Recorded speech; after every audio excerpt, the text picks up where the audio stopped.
Now, Steve, you know how Karl won't do anything outside his jurisdiction. He moans about stuff. He's got one job. We're doing about 5 things in the week. Always plate spinning. We just turn up and he's always available. He moans about it. He goes, "Oh, lucky you caught me," right? He's chatting. He just He's one of those people that, whinges enough and people think he's overworked. So he got Mondays off, right? He's just a whinger. Yeah. I haven't got Mondays off though, have I? Yeah, well, anyway, 2 hours on a Saturday. This is what the phone message he left me Wednesday on my mobile, but I just is chatting about certain things that are going on at the moment. What he does need to know. Duncan, who he mentions, is my agent, and you know you understand a few other things. But this is the sort of message I get from Karl, right? Whinger. Old messages. Alright, 12:10, Wednesday. Just getting loads of people calling me all the time about shit. Yesterday, DVDs signing for BBC London. I don't work there, but I've been dragged into that. I've got a woman on leaving a message from Talk PR going on about do you want to go and see Pop Idol again? Right? They're just saying you and some listeners can go. So I'm sure you'll love that. I've got Jim Benner wanting you to introduce the tin buckets at the Astoria. So can you just let Duncan know that I'm doing his job whilst he's sat on his arse with his thumb firmly up his arse? Can you let him know that I'm running around like a here sorting shit out for you? Alright, see you later. Message left So, at 12. do you know what I mean? I know, but that's the kind of phone message he's leaving. Do you remember who he was before you? But he's even annoyed that he gets a phone call. I remember he got a phone call for you to do a voiceover and didn't pass it on. You missed a voiceover. That was thousands of pounds. No, I did pass it on though. I told you. You said someone had phoned. Yeah. That's not good enough. But who's that? Well, she didn't say, and I didn't ask. But Of course she said. She didn't say. Rubbish. So you didn't take the number down? Just when she went, "Oh, can you tell Steve to call me?" And you went, "Yeah." Yeah, well, I just thought you'd know her already. I should have known. It was a woman, so I should have known. He's having a go, you see? Unbelievable. I don't know how it's come back on me. You're the one who was picking on it. Yeah, exactly. I'm saying. I'm defending. Why is he having a go at you? He never picks on Ricky because he knows you are his bread and butter. Seriously, do you know what I mean? The only reason he's got Mondays off is because you're still doing this show. Yeah. That's why he's scared of you. That's why he's he has a go at you on the phone, but he always picks on me because he knows, I'm a pushover, I'm a nice guy. He's scared of you. I don't know how it works. Is that true? Steve, I'm always sorting you out. I look after you. Sorted you out with tickets. I sorted you out but I lager haven't out. got you today. Why are you picking on me? What do you mean you're sorting about tickets and lager? What's this? Right, whenever you want tickets. Yeah, sorry, I don't want to use this as moaning time and that because I don't like to moan. I'm busy and that, right? But I've sorted you out tickets for gigs. Yeah. Right? What somebody doesn't even turn up to. Yeah, we won't even go on about that, right? Lager. He was sorting out the Cure, he complained it was boring. Yeah. There was that big drum of lager that you had, and you said, "Oh, put that in your room for me, because I don't want to carry it home." Right? Lazy. So I said, "All right, then I'll put it in my room." It goes missing, it gets nicked. Then you have a go at me because it got nicked. Yeah. I get you another one. You make me carry it around town for you for half an hour. Then you say, "Oh, I can't be bothered taking it home. Can you take it back to work for me?" Yeah. But interestingly, this is a year ago, so it's obviously still pressing on you. Oh, hang on, and I forgot the one when we had an argument over 50p. When I went out for a coffee. You didn't want to give me 50p back that you owed me. That was the same day you'd given him about 40 quid's worth of lager. But, see, this is my problem. This was my point at the time. It's not the 50p in terms of money is not what's important. The fact that you think you don't have to give me money back because it's only 50p, that was the point at stake. It's me who makes a decision, don't worry about the 50p, not you. It's only 50p, I'm not going to give it to you. Do you know what I mean? There's got to be rules, otherwise it's chaos, Karl. Come on, mate. All right? I don't want to fall out about it. No, that's not all right. Shall we kiss and make up? Oh, here he is. Look. Here he is. Come in. How have you... Oh, God. I don't believe that. Oh, that's pathetic. I do not believe that. That's absolutely pathetic. Now, they won't believe this, will they? No. Right, if I say that Jonathan Ross just got his massive member out, and he is a big lad, come and sit down. I've got your tickets, Mr. Gervais. Thank you. What's going on here, then? I mean, why are you dropping off tickets? Well, because, in the spirit of the Comedy Awards, we like to have the rising young stars of the British Comedy Awards. That's right, and that's me. Well, we couldn't find any this year, so we've asked Ricky whether he would sit in the rising young star seat, and I wanted to deliver the tickets personally, so there's no excuses if he doesn't turn up later. Yeah. I always suspected that you were sort of pretty well endowed. Yeah. And now we've seen, it's on webcam, That was just one of my cocks. That's the one you're wearing today. Didn't we? Did We you? got in Don't trouble say saying that. No, we were This is meant to be the happening young station. What's going on? No, you can't say stuff like that. You can't. Just careful what you say. Look after Judy and Clary. 10 years in the wilderness and he comes back in the person line. 10 years in the What happened wilderness. to you? That's Jesus you're thinking of, isn't it? Just because you're on everything at the moment. I walked in here and I came in here and I thought this is the young happening place. And what do I see in here? 3 old men sitting What are there. you talking about? I'm only 28, 27. You're Chris. wrecked. You all look wrecked. You're Well, that's because we're always partying. I was looking for some youngsters. Where's the youngsters? I wanted to see some tight leather pants. I wanted to see some Look how- foxy chicks hanging on you every word. What is it? It's a bunch of old blokes and a bloke up there washing up in a sink. But look at him. He even dresses for radio. Look This at is him. ludicrous. It's amazing. Looks like you're I love the one fact step you away. were on the phone to Gervais last night, weren't you? Asking his advice Yeah. on clothes. Look at him. He's going for the man down the DSS. I like that look. No, it's a nice look. Isn't it? Thank Have you got a single pair of trousers that aren't elasticated at the waist? They're maternity jeans, aren't they? They've got a whole Frank panel that pulls The forward. thing is, what I do at the end of the week, I can pop these in the pan and I can make a nice soup with all the food that's encrusted in At them. his years as a homeless coming to the fore there. Look at you, But one why- step away from Lawrence Llewellyn Bowen. I'd like to be that bit closer. But why are you dropping off tickets? Are you a little bit... Because I thought you were married and stuff. Why do you suddenly got this obsession with Gervais? Because I'm a bit rough, ain't I? yeah, it's like when you see Dale Winton out with those rough boys. I'd like to get one of my own. When a top celebrity in a lovely looking suit walks down the corridor with his penis out, Yes. Yeah. I know that I'm still an You attractive know man. you've arrived. I was inaugurated in the same way. For me, it was Des O'Connor. It's like it's the passing on of the baton, if I may use that euphemism. and you've been battened. But it's fantastic. Well, it is a pleasure. I don't think I'm complacent just because I'm mixed with people like you. I still wake up and think, I don't believe it. I'm mates with Jono. Can I just point out one thing? Jono. I was listening to the show last week and I heard you, as always, revealing a little too much about yourself, if you don't mind me saying so. Yeah. Steve tried. Not as much as you. No, but that was just for the benefit of the room. Yeah. And talking about when you used to occasionally urinate in the sink. Yeah. When you were around my house last time and I came in and you looked a bit shifty. No, please reassure me. It was more ownership. That Yeah. I was like, I went to my territory, and then other people that come in that go, has Gervais been round here? It's like just marking my territory. Because my coffee the next morning had a hazelnut tang to it that I don't remember putting in. Can I just say something? Because I mean, I used to, mention to you, Gervais, when we first started getting involved in the business. Yeah. I used to say, if there was one celebrity I'd like to be friends with, it's Jonathan Ross. Yeah. Lo and behold, Ricky's befriended Jonathan Ross. I'm nowhere to be seen. But Not Ricky invited told me- round. Ricky told me that I could be his friend, providing I never extended the arm of friendship. Right. with you. Yeah, if you ever... I thought as much. He tries to keep everyone else down he works with, from the office, all the other shows. He tries to keep them down. He said, I didn't even want I'm you to number come in. one. I wanted Yeah. to meet you on the steps. Yeah. I didn't even want to tell you you were around. But you called. He went, who's that? And he saw your name come up and he went, well, can I meet him? Well, you're all coming tonight, aren't you? This isn't Radio 2, by the way. These links are way too long. This is snappy radio. We have to play out... Yeah. You might The be kids have John lost Ross, interest. But Put the kids want to hear Coldplay, Catatonia, You know what I like? Faithless. How about some more of that instantly forgettable hip hop you play each week? One of those obscure Go. hip hop Go on. hooray. That's the Thanks. worst feature on British radio. You should be ashamed of yourself. Wait a minute, I've heard your As I was quiz saying on to radio Bruce too. Forsyth the Remember other day, I that? said the hip hop's had its day. Tell me that one. Put it away. Put it away. I'm Karl. Carl, how you doing? I'm all right. Got a question for you. Quiet man. Got a question. Yeah. The Pope. Yeah. What semi-precious stone does the Pope wear? That is easy. Go on. Topaz. Is that the right answer? I don't know. I might have wrote it down. I'm really sorry, Jonathan. It's not what he publicly admits to, but I have to know because I was hanging out with him at the Groucho one night and he was saying, oh, look at this, look at that topaz, go and buy that, look at that. Vatican City. Look at that. We can make a nice ring out of that, he said. Didn't go anywhere, but thanks for asking. I better go, I've got to go and Thank buy you. some winkle pickers. Thank you very much. Okay. Enjoy Nice to it. meet you, Stephen. Yes. Carl, I wish I could say it'd been a pleasure, but actually it was quite creepy. See you later.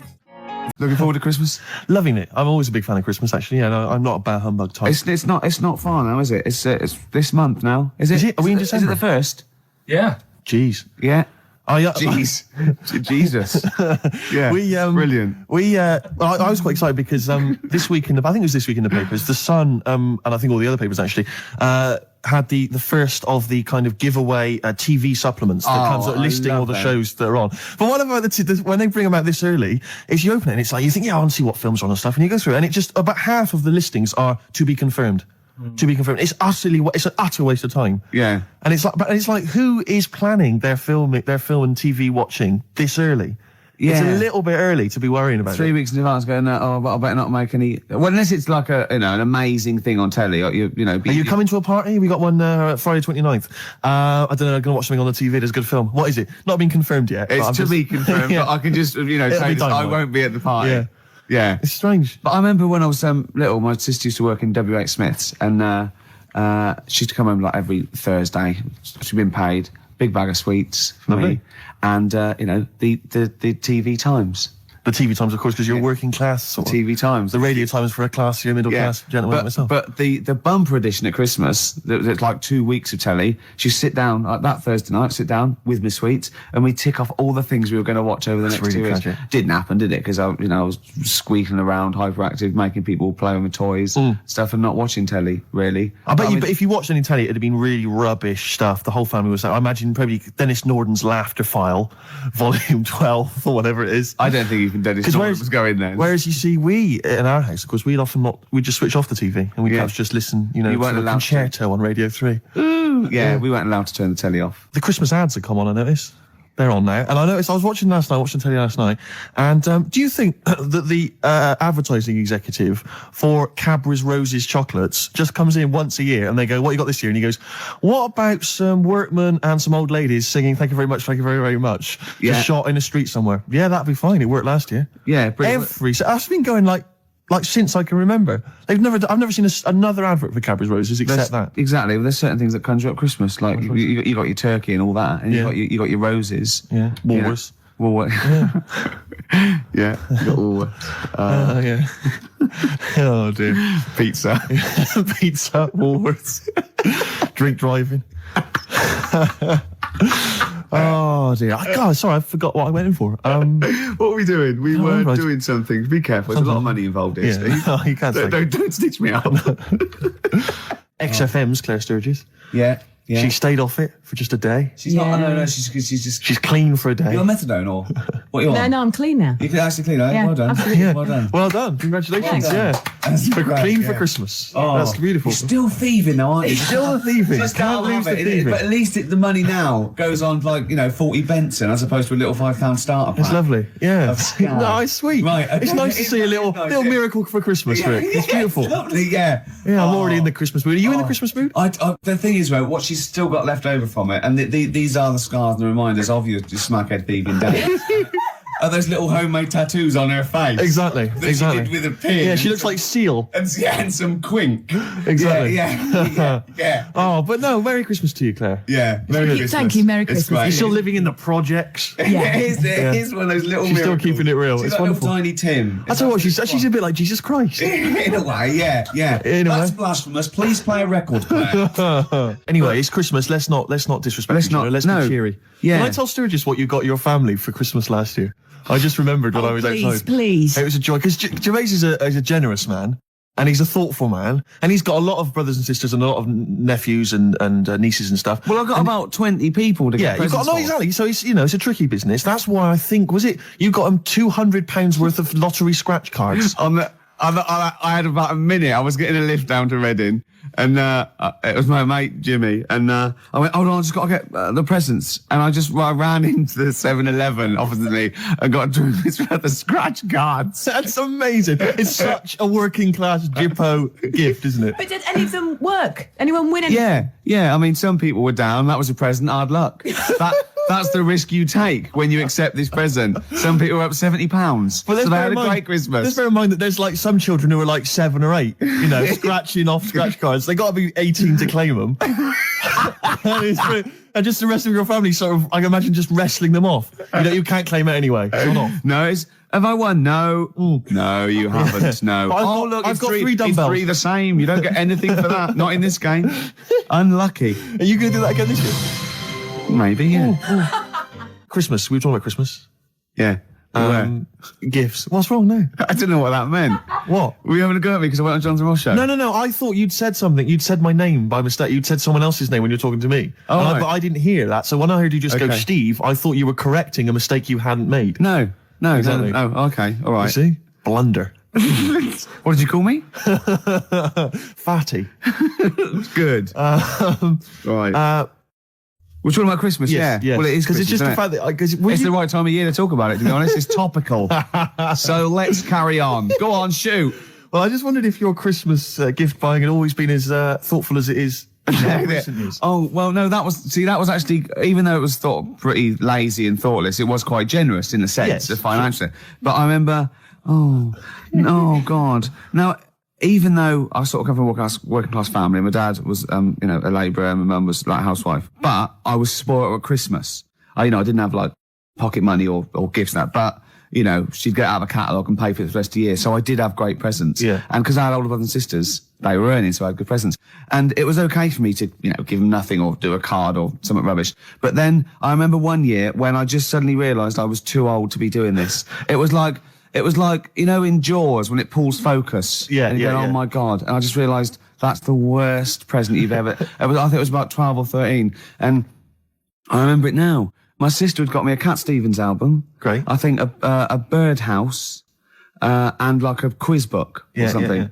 And it was my turn to give her a present. And it was a bottle of shampoo that I'd found in the bathroom and wrapped up.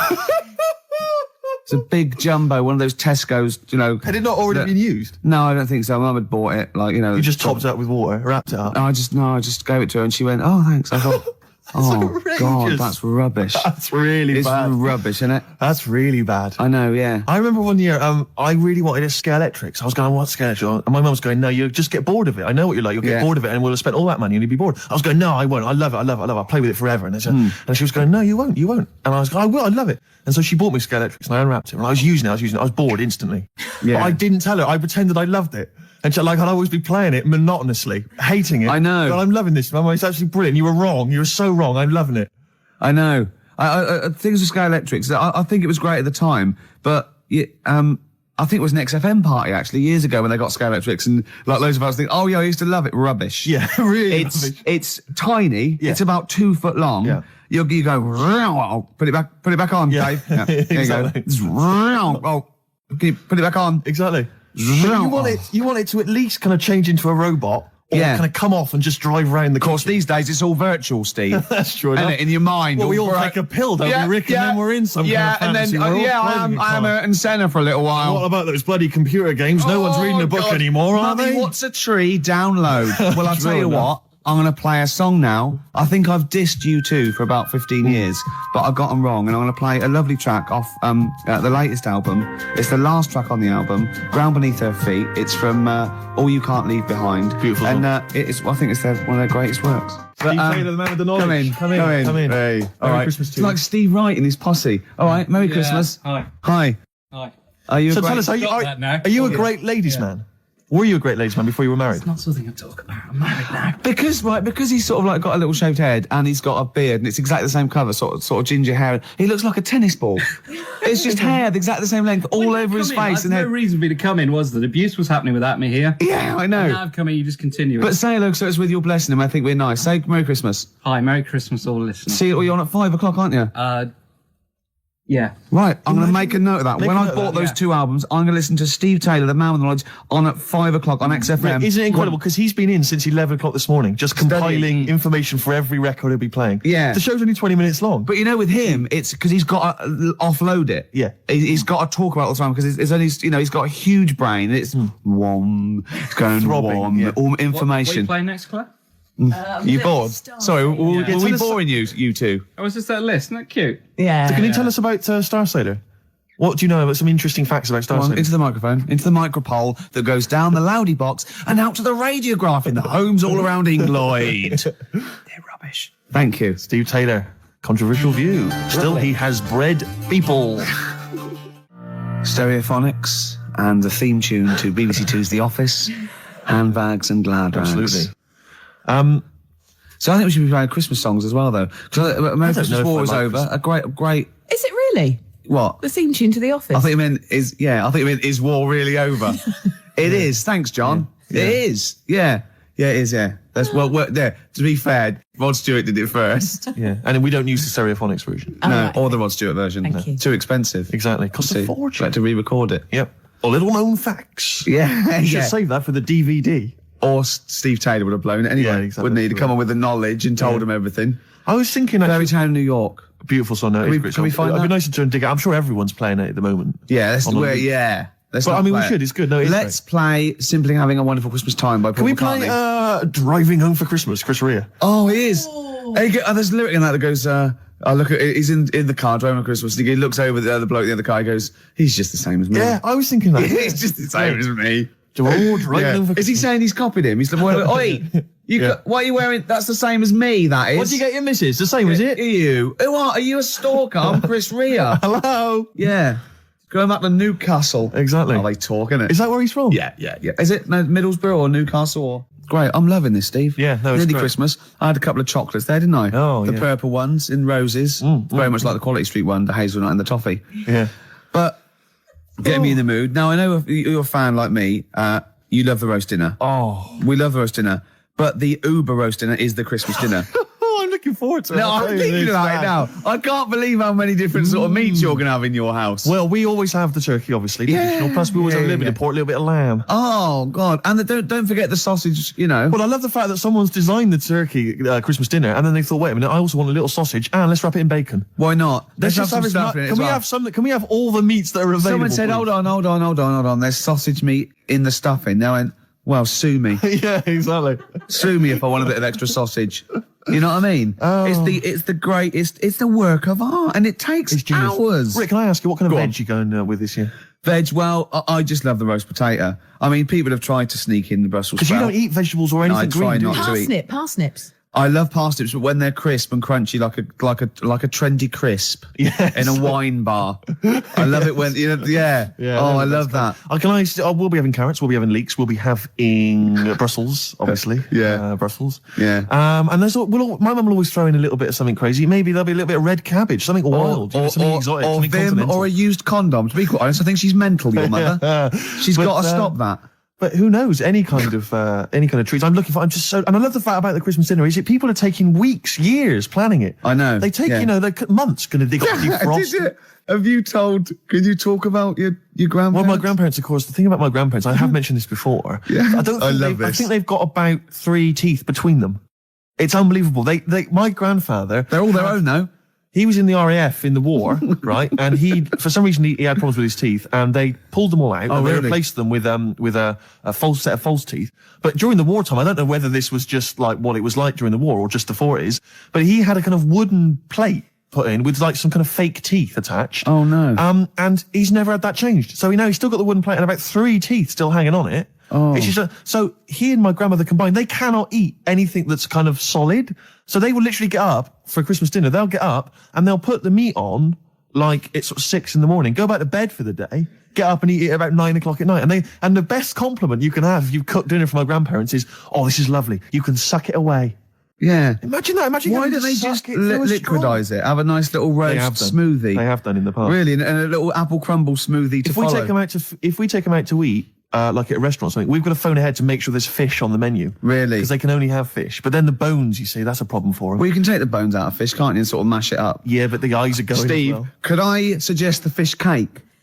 It's already mashed. It's with the potato. It's in a crispy crumb, which doesn't hurt anyone, whether you got teeth or not. Rick, can I Go on. make a little... Yeah. I just want to make it... Because obviously not Yeah. everyone's as fortunate at Christmas, Rick, No. as us. We're What talking about about- the vegetarians? What are they eating? A nut cutlet. What the A hell is lovely little nut cutlet. Can't they have like tofu, but in the shape of a turkey? But I love the fact that so often, certainly your Linda McCartney veggie items, they always try to fool you into thinking it's the real thing. Some veggie sausages that they've injected with something so they'll taste like sausages. Yeah.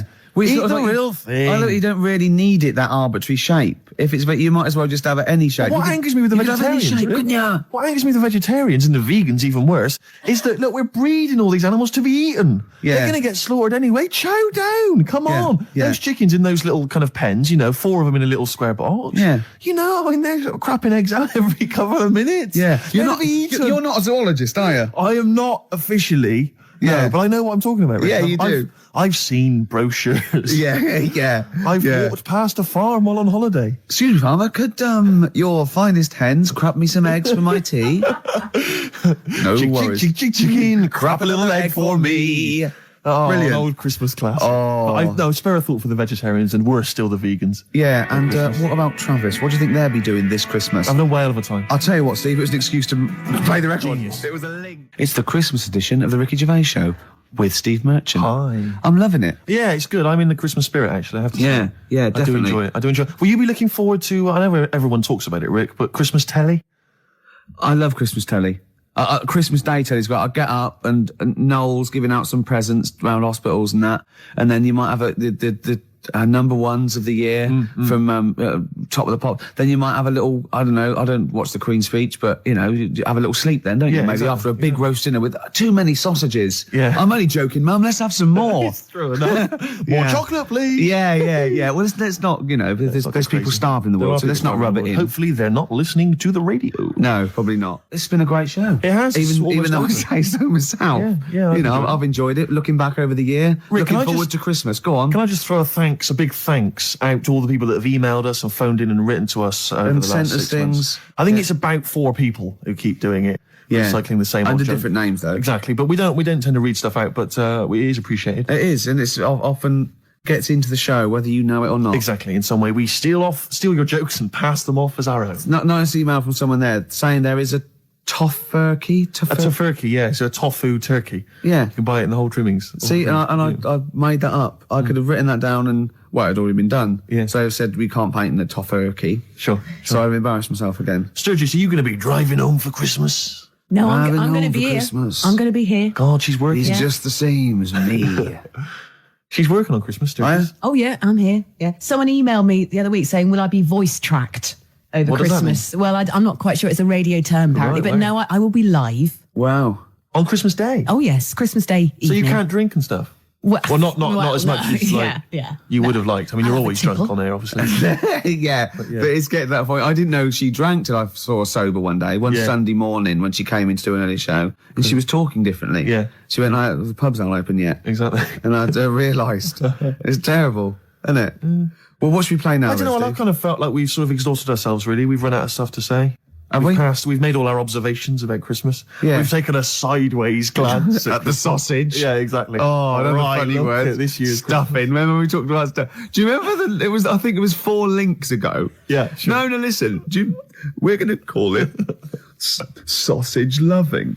And we talked about all the different things you have on a plate and that. And we started off with like turkey. And then we went, I'm just trying to remember some of the amusing bloopers that took place over the course of. Do you remember when you didn't make it back in time for the link and you were making tea? I was making tea. That was a Oh, classic God. What was that one when, I think you said something like, that was a white stripes. He's going to Exactly. say the word wrong or Yeah, something. yeah. Oh, God. If you're one of those.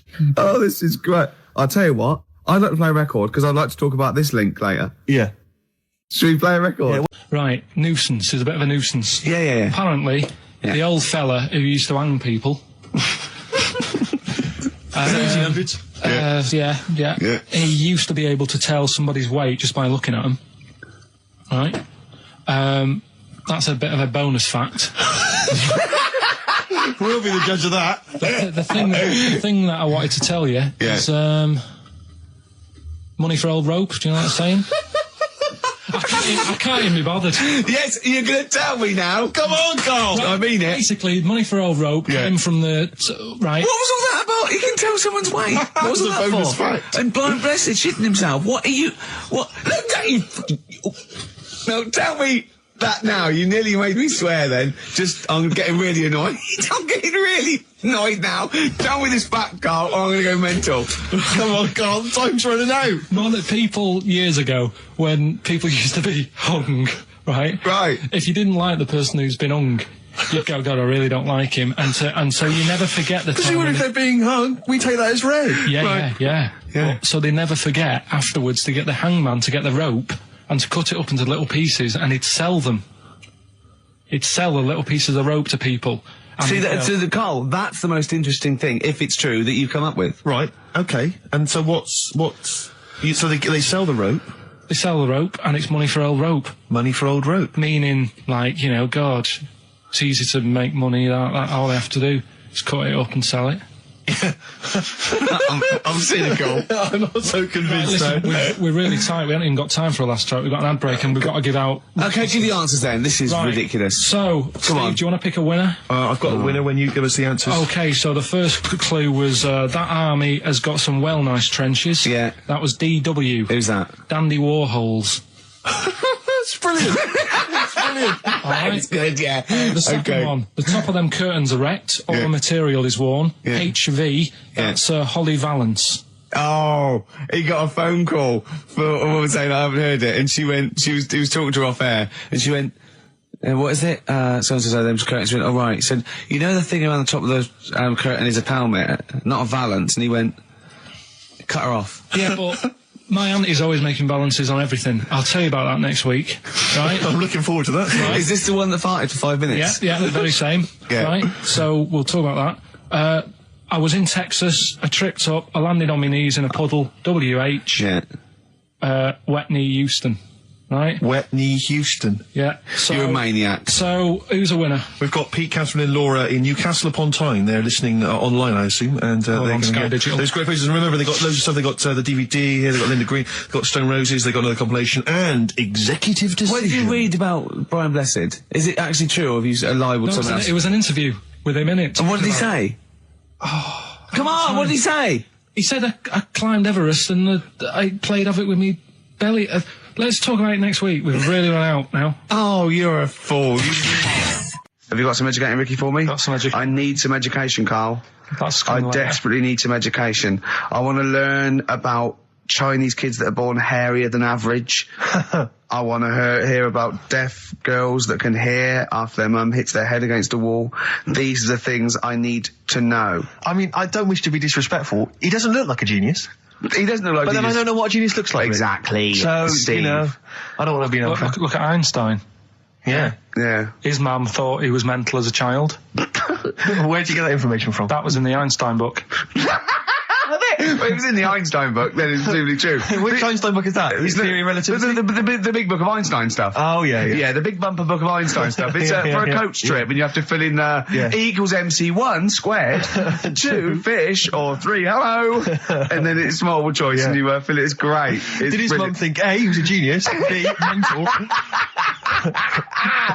Most people go for A, but it is in fact B. She thought he was mental at the age of 28.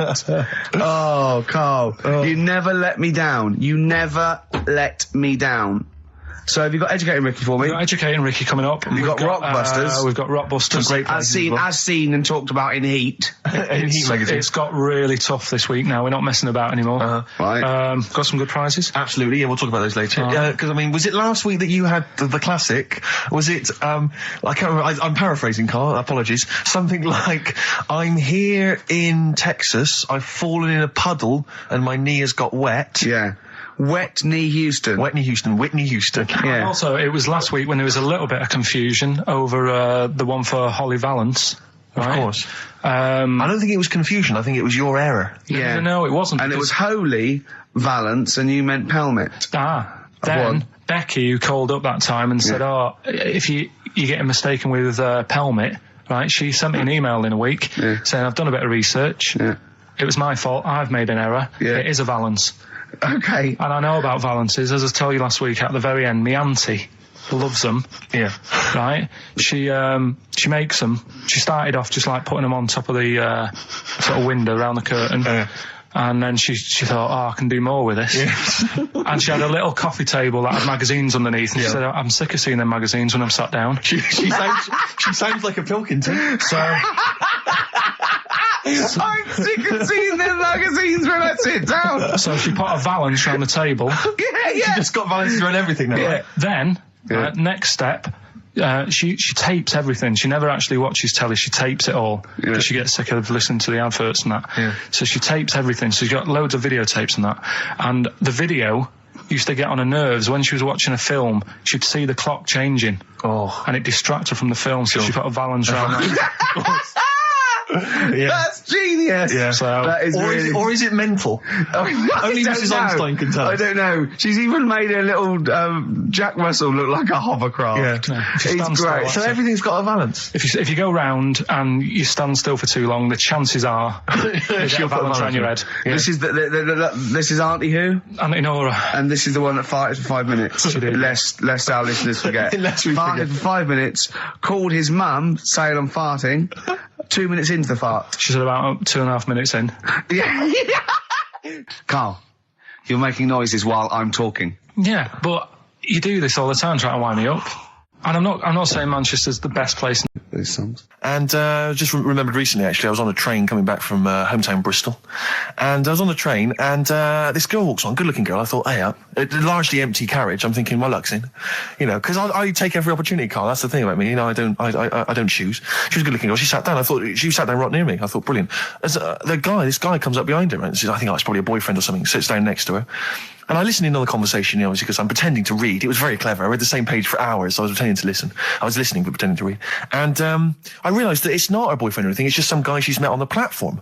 And I'm thinking, brilliant. If she's the kind of girl who's just going to start talking to someone, on a platform, on a train, brilliant, I'm going to be in here. Because he was only going one stop. So I'm thinking, what's the worst that can happen? He'll nick off, I'll get chatting to her, and who knows? I could join the... is there a train equivalent? Foot High Club. The Foot High Club, brilliant. And so I'm excited, I'm listening in. And it turns out that they're both kind of graduates who've just finished university, or they're coming to their finals or something. And they're chatting away, and he's making a couple of witticisms, and she's kind of tittering at his jokes. I'm thinking, well, I'll tell you this, if she's laughing at this kind of material, I am going to blow her away, with my kind of anecdotes and wry observations, It was weak stuff, I got to be honest. Really? He was coming out with nothing. He was running on empty, as far as I'm concerned. Yeah. And she was loving it. So I'm thinking, brilliant, I'm going to be right in here. And then they get moving on to higher brow things, and I think she was going to study kind of Marxism or something like that, or communism, something. And she was asking him, as by way of conversation, she was asking him what he knew about Marxism, And he was fumbling for his vague knowledge of it that he had in his life. And I'm just sat there thinking, come on, love, in any given capitalist environment, the proletariat will revolt against their oppression by the bourgeoisie, and after a brief period of socialist rule, emerges as a classist society governed by community cooperation. Well, if that sort of talk wouldn't get a woman hot, I don't know what you'd use then. If Marx and Engels is not going to get a woman sweaty down below, then nothing is. Then my name is You're not just Steve biding your time. Exactly. I'm just going to go in for the kill any minute. Yeah. So anyway, it comes to his stop, right? He gets up. I'm thinking this is a piece of cake, and he gets off, and off he goes. He walks off, and I'm thinking brilliant. And I thought, I'll wait till the train's pulled away. I'm not going to leap in straight away. No. And he comes back along the carriage, and I'm thinking, hang on a minute. He goes, listen, do you mind if I give you my email address, right? And if you want to get in touch, email me. I'm thinking, come on, you loser, get off now. Save your face, please, before it's too embarrassing. She accepts the email address because she obviously doesn't want to hurt his feelings, whatever. I'm thinking, fair enough. She's a good woman. I'm liking her. I'm loving her. I'm thinking that's my kind of girl. So anyway, he gets off. I'm sat there, the train pulls away. I'm thinking, I'll wait a few minutes, I'll just, give it some time. Her phone rings. It's her friend on the phone. And she starts saying it, and I was listening in, and she was going, just met a guy on the train. I'm thinking, that's true enough. She goes, he was a good-looking guy. I thought, you're having a laugh, love. To be honest. Because I was looking at him, and she said to her friend, he looks a bit like tennis player Boris Becker. I thought, you should be so lucky, frankly, because I saw him. He had awful facial hair, if that's what makes him look like Boris Becker. Terrible little goatee beard. It was laughable.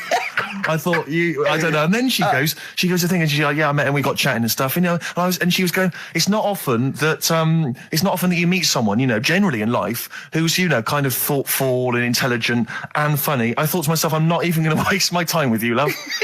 Frankly, if that's what you thought of him.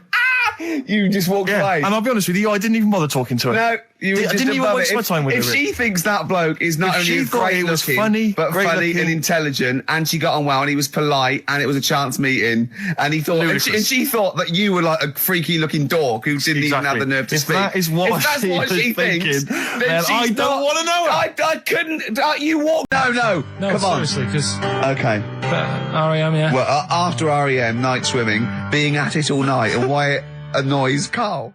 Cheeky freak?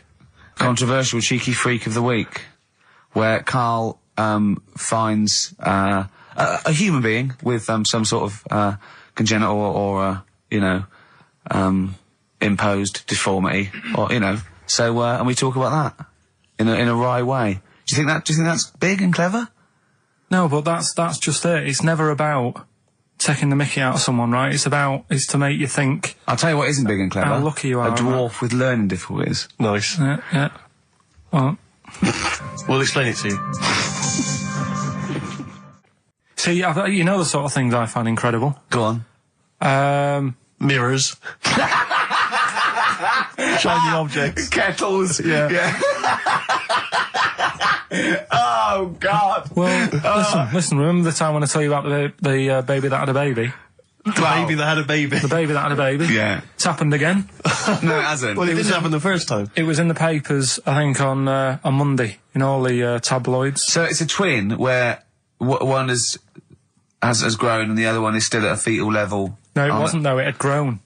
He was saying to his mum. Who was saying to his mum? The little kid who was 7 years old, and he kept saying, "Yeah, he was pregnant." And he was pregnant. Yeah, I know. What do you mean? And he was saying to his mum, "Oh God, I don't feel well," and like his belly was all swollen, and they thought he'd just been eating cake or whatever. And he was saying, "I can feel something moving about," and they were like, "Stop messing about. There's nothing wrong with you." Eventually, I think he was in gym at school. In Jim? What, Jim was pregnant with him? Oh, no, it was like a Russian doll. He was at school, right? Just about to do sit-ups or whatever they do at school, right? Yeah. And flew out across the room. teacher goes, "You're a bit fat." You look a bit pregnant. And so best to the doctors took him, said, "You're 7 years pregnant," or something like that. What? What do you mean? What? Or something like that? You're 7 years pregnant. Or something like that. You say to the doctor, Karl, why don't you think about what you say before you say it? See the reaction I get. Now the gazelle, I didn't get excited like that. 7 years pregnant. Send it in. If someone's online at the moment, just having a look around, it happened on Monday or Tuesday. Because I told you at the pub quiz, didn't I, Steve? I said to you, I know the baby's had a baby. Yeah. And you were like, yeah, whatever. Well, I just thought you were talking nonsense as ever. Well, we'll find out. You're 7 years pregnant. Yeah. You're a fool. Play a record. Well, we've still got stuff coming up. Monkey News? Rockbusters answers. We'll have to get that out of the way soon, because we've got What to else get out of there? it. Have we got a cheeky freak of the week? Yeah. Brilliant. America by Simon and Garfunkel on XFM 104.9. I'm Ricky Gervais, and I understand I'm about to read my words, Steve. Well, once again, there's always someone, and it looks like it's Mike Lamb who has come to Karl's rescue. Lambo's let me down then. Doctors have removed a 4-pound baby boy from the stomach of his 7-year-old twin brother. Yeah. Alan Well, Jan so, yeah, Niamatilev twin brother, was yeah. born with the freak fetus growing inside him. For 7 years, it lived like a parasite until a school doctor became alarmed about Alan Jan's bulging tummy and took him to hospital. Surgeons who gave him a scan operated immediately, unaware that the baby was attached to the boy's blood vessels and still alive. They saved Alam Jan from certain death, but knew the 8-inch fetus was doomed. So there we are. Boy pregnant with his own twin brother by Barbara Davis. That was in the Mirror, apparently. So I've read on, and all the facts are right. They took him to the school. The parents didn't realise. And that isn't even this week's Freak of the Week. I mean, You got that for free. You got that. You can have that. That's the free freak of the week. free freak. That's, that's giveaway. That's like 13.5% extra. Yeah. You know what I mean? That you might get with hairspray or something. So that, I mean, if that's just the throwaway freak of the week, there are 2 freaks of the weeks there. If those 2 freak, I can't wait to see what the actual freak of the week is that people are paying for. Is it incredible, Karl? I'll tell you what, something else you can have for free. Go on. Another sort of freaky thing, right? I was watching this programme in the week. Right? What? I don't know what it was. But it was about, I just saw this little fella on it, right? What do you mean, little fella? He was doing this history thing, Oh. right? Yeah, I know what you mean. So is this he's found out that a Viking was a bit like him? Yeah, that's it, yeah. He was boneless or something, or he's... Well, that's the weird thing. What do you think of that, Steve? He's what? He's boneless. No, he was called Harry the Boneless or something. Yeah, but you know what you're going to get there, don't you? That's what I mean. Always have a name, Elephant Man, you know. Harry the Boneless. Where is he? You know what I mean? I'm meeting someone, waiter, what's his name? He's called Harry the Boneless. He's over there flapping around. Yeah. Yeah. Some He's over there revenge. in the bucket, having noodles. That's what I mean. But, do you reckon you could do that? Do you reckon you could have your bones taken out? I love talking to him! He's brilliant, it's like talking to a 5-year-old. I was asking Suzanne when she was watching it, and she was like, ask me later. Yeah, brilliant. She wanted to know about, What did you said? You were watching this programme about history, right? About Vikings. Something like that. You turned to your girlfriend and said, do you reckon you could have your bones taken out? Yeah. I love that. What do you think? That is why you are my favourite What do you thing. mean you think you can have your bones taken out? Firstly, why would you have your bones taken out? If you've only got a small flat or something, and there isn't much room, Yeah. right? And what I mean is, would all your organs still do the stuff? No, they wouldn't. You'd just be mush.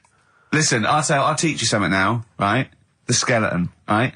Spam, yeah? Support, movement, anchorage. No, support, protection, anchorage, movement. Spam.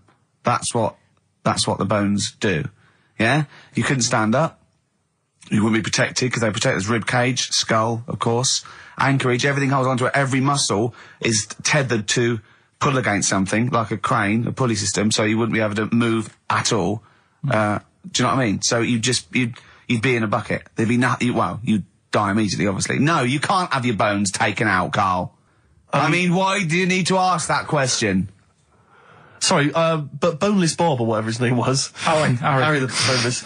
he presumably didn't have any bones. I mean, that's why he had that name, obviously. No, he did. No, he's got the name. Yeah, exactly. No, he was just... I've had an email here from Graham, Old Kent Road. He just says, I had a dream about Karl last night. Can I sue? I've no idea what he looks like, apart from the boldness, and yet he turns up in the middle of my dream. I don't need this, it's harassment. Yeah. But people are having dreams about you now, Karl. You actually, it's like you're one of something that was created by the Brothers Grimm. So, Carl, so this little Harry the Boneless, what was your point? Was that really your point? You wondered if you could live without bones? Yeah, I saw the little fella on this programme, and The presenter? Yeah, and he was a small fella, and he was talking about Harry the Boneless, and I thought, that's interesting little bit of science stuff. Yeah. Yeah. Well, yeah, that's about it on him, really. All right, well, that's just another bonus cheeky freak of the week, isn't it? That's not even the freak of the week either. No. That's still to come. So you've had a pregnant Siamese twin. I know, it's been mad in You've the had a freak week. boneless fella and a... Discussion. Let's play a track. Let's come back to it. An email from Suzanne talking about your tea that night. Was Suzanne out on Wednesday night?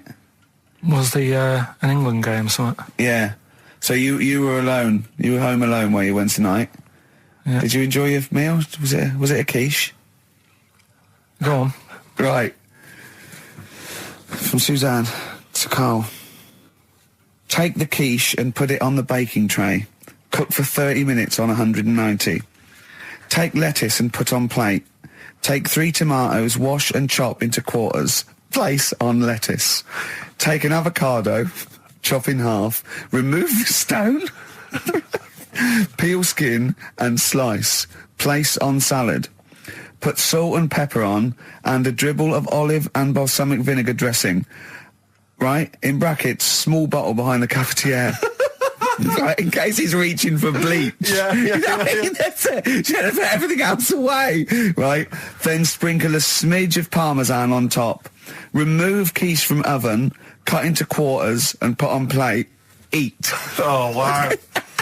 Does she have to do that Look at every his single face. time she's out? No, it's just that I'm not that good at cooking, right?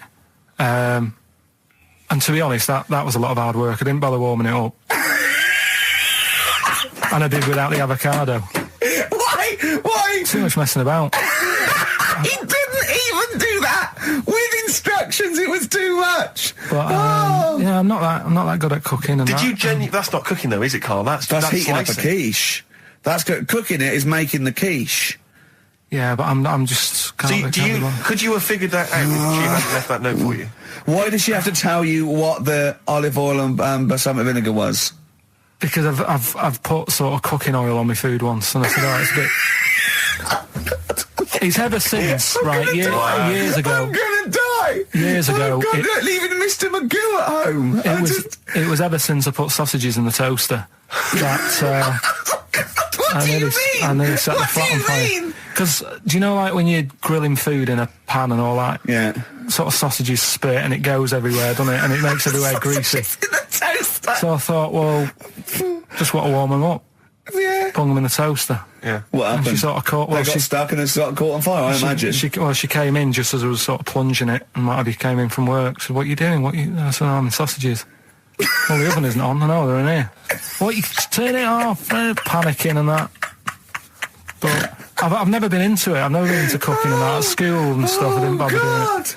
Oh, every time Suzanne comes home, she must think, please be the house still there. Yeah. Please not let me hear a fire engine as I come round this corner. Oh, God. She comes and goes, oh, God, thank God. I bet she's always happy to see you when she gets home and you haven't burned the place down or introduced some howler monkeys or something. Unbelievable. What I find extraordinary is there are people who are in sort of care in the community who don't need instructions on how to prepare food. Oh, they do. They can do it. Yeah, you show them once. Yeah, They and they've learned do. it. Whatever you do, Don't put sausages in the toaster, Johnny. Do you know what I mean? Yeah, and they've don't- learnt it. They don't put sausages in the toaster. What did they put their fingers in? But, yeah. I've got to get some water. Play a record that was rubbish. Placebo, Bitter End on XFM 104.9. This is pre-recorded. We recorded this a couple of weeks ago, before Christmas. I hope you had a great Christmas. If you didn't, not our fault, really, is it? Nothing to do with us. Wouldn't have thought we'd have. We had a time because we've got plenty of cash now, thanks to a lot of you who probably bought the Office DVD. Yeah. Probably got And that if you in haven't stock. yet, and you've maybe got vouchers or money, still available. Still there in the shops. Still available. You can still make it the best-selling DVD of all time. Please. Please do. Yeah. Please do. I'll tell you what you want to hear, though, before you make your mind up. I'll tell you what, if you like this next clip, go and buy the Office DVD. I think you will. It's a brilliant clip. It's the one where we talk about, well, it is self-explanatory. Yeah. We talked about it before. Do you know the little mouse that had an ear on its back? Yeah. Sure. Right. Well, you thought he had a bad time, right? Listen to this one. Mouse walking about with us, sort of wearing a monkey's testicle. They're just having a laugh. This is what I mean about a lot of scientists. What are they doing? When's that going to come in handy? I don't know what you mean. Well, they were seeing if, say if a fella loses one, right? Yeah. Hitler or whatever.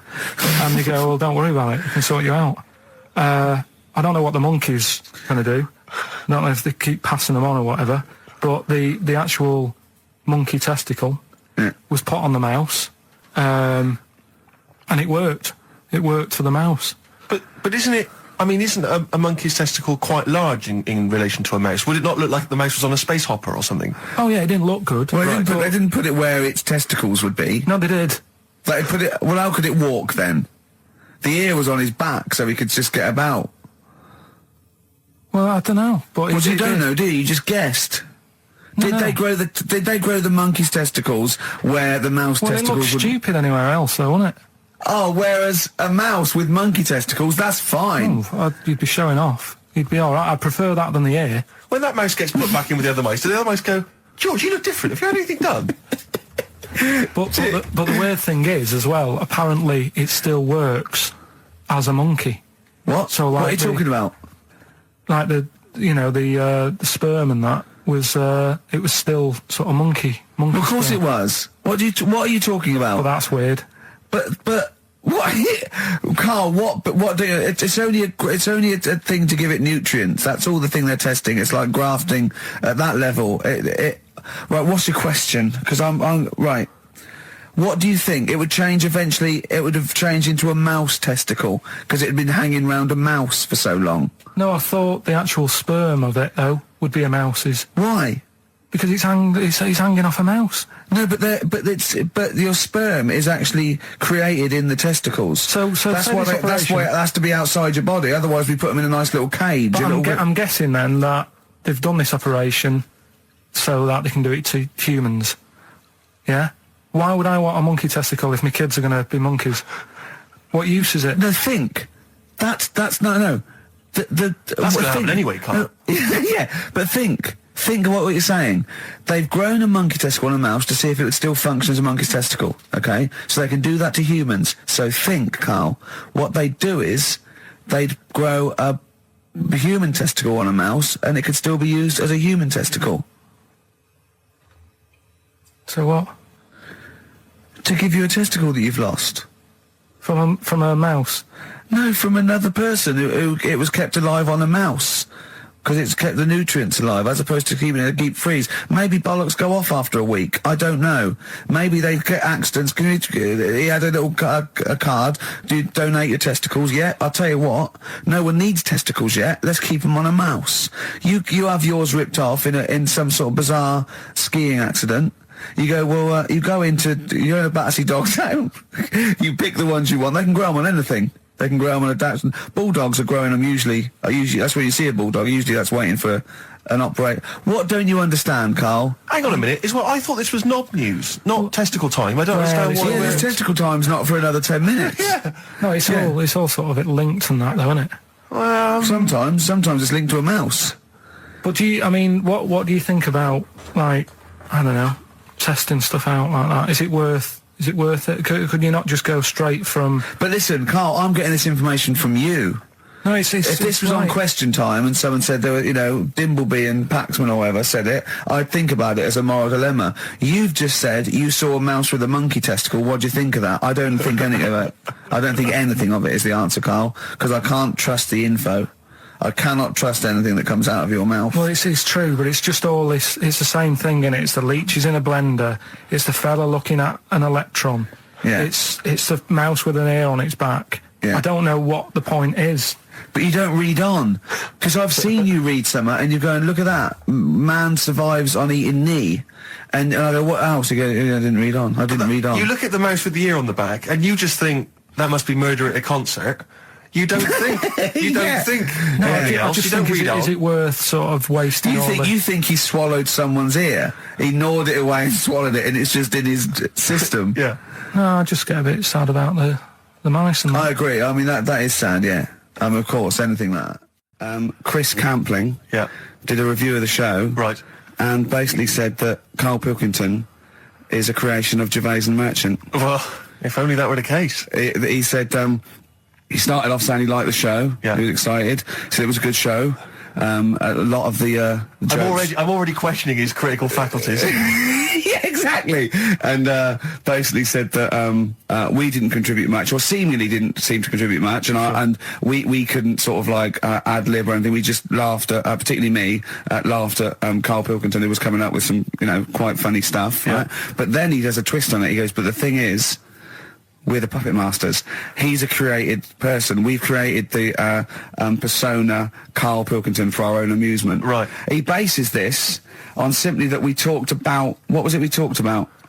The Chinese not aging well, and he heard him talk about that on my DVD. But clearly I say, Karl, remember when you were talking about that? It's a news or member in the week, and so he thinks it's all scripted now. Imagine if this show was scripted. I'd be ashamed. Yeah. If this show was scripted, I would send back the BAFTAs for the shows the actual shows we've written, and I would say... I'm having a go at Chris Campling. He's nice about our other work. He likes The Office, and he likes my stand-up and everything, and he likes the show, but he's saying...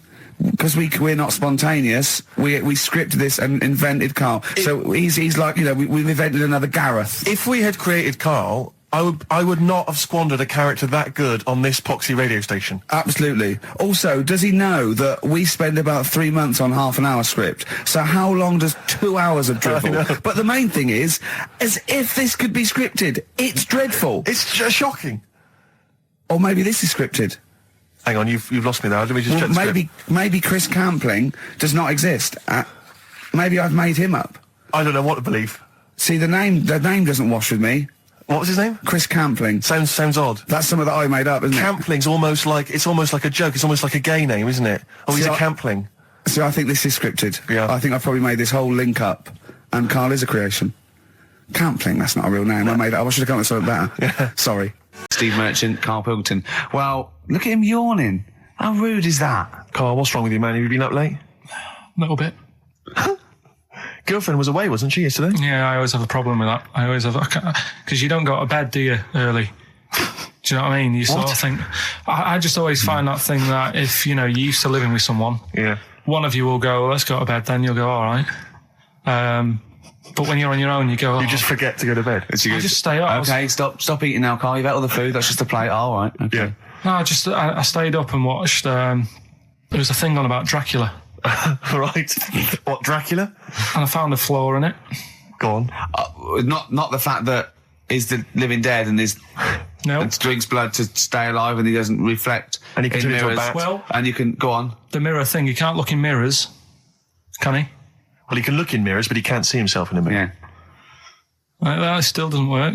Go on. It doesn't work at all, Karl. It doesn't work Go anyway. on. Well, Centre parting's always really neat. His centre parting's always... how does he do it if he can't look in the mirror?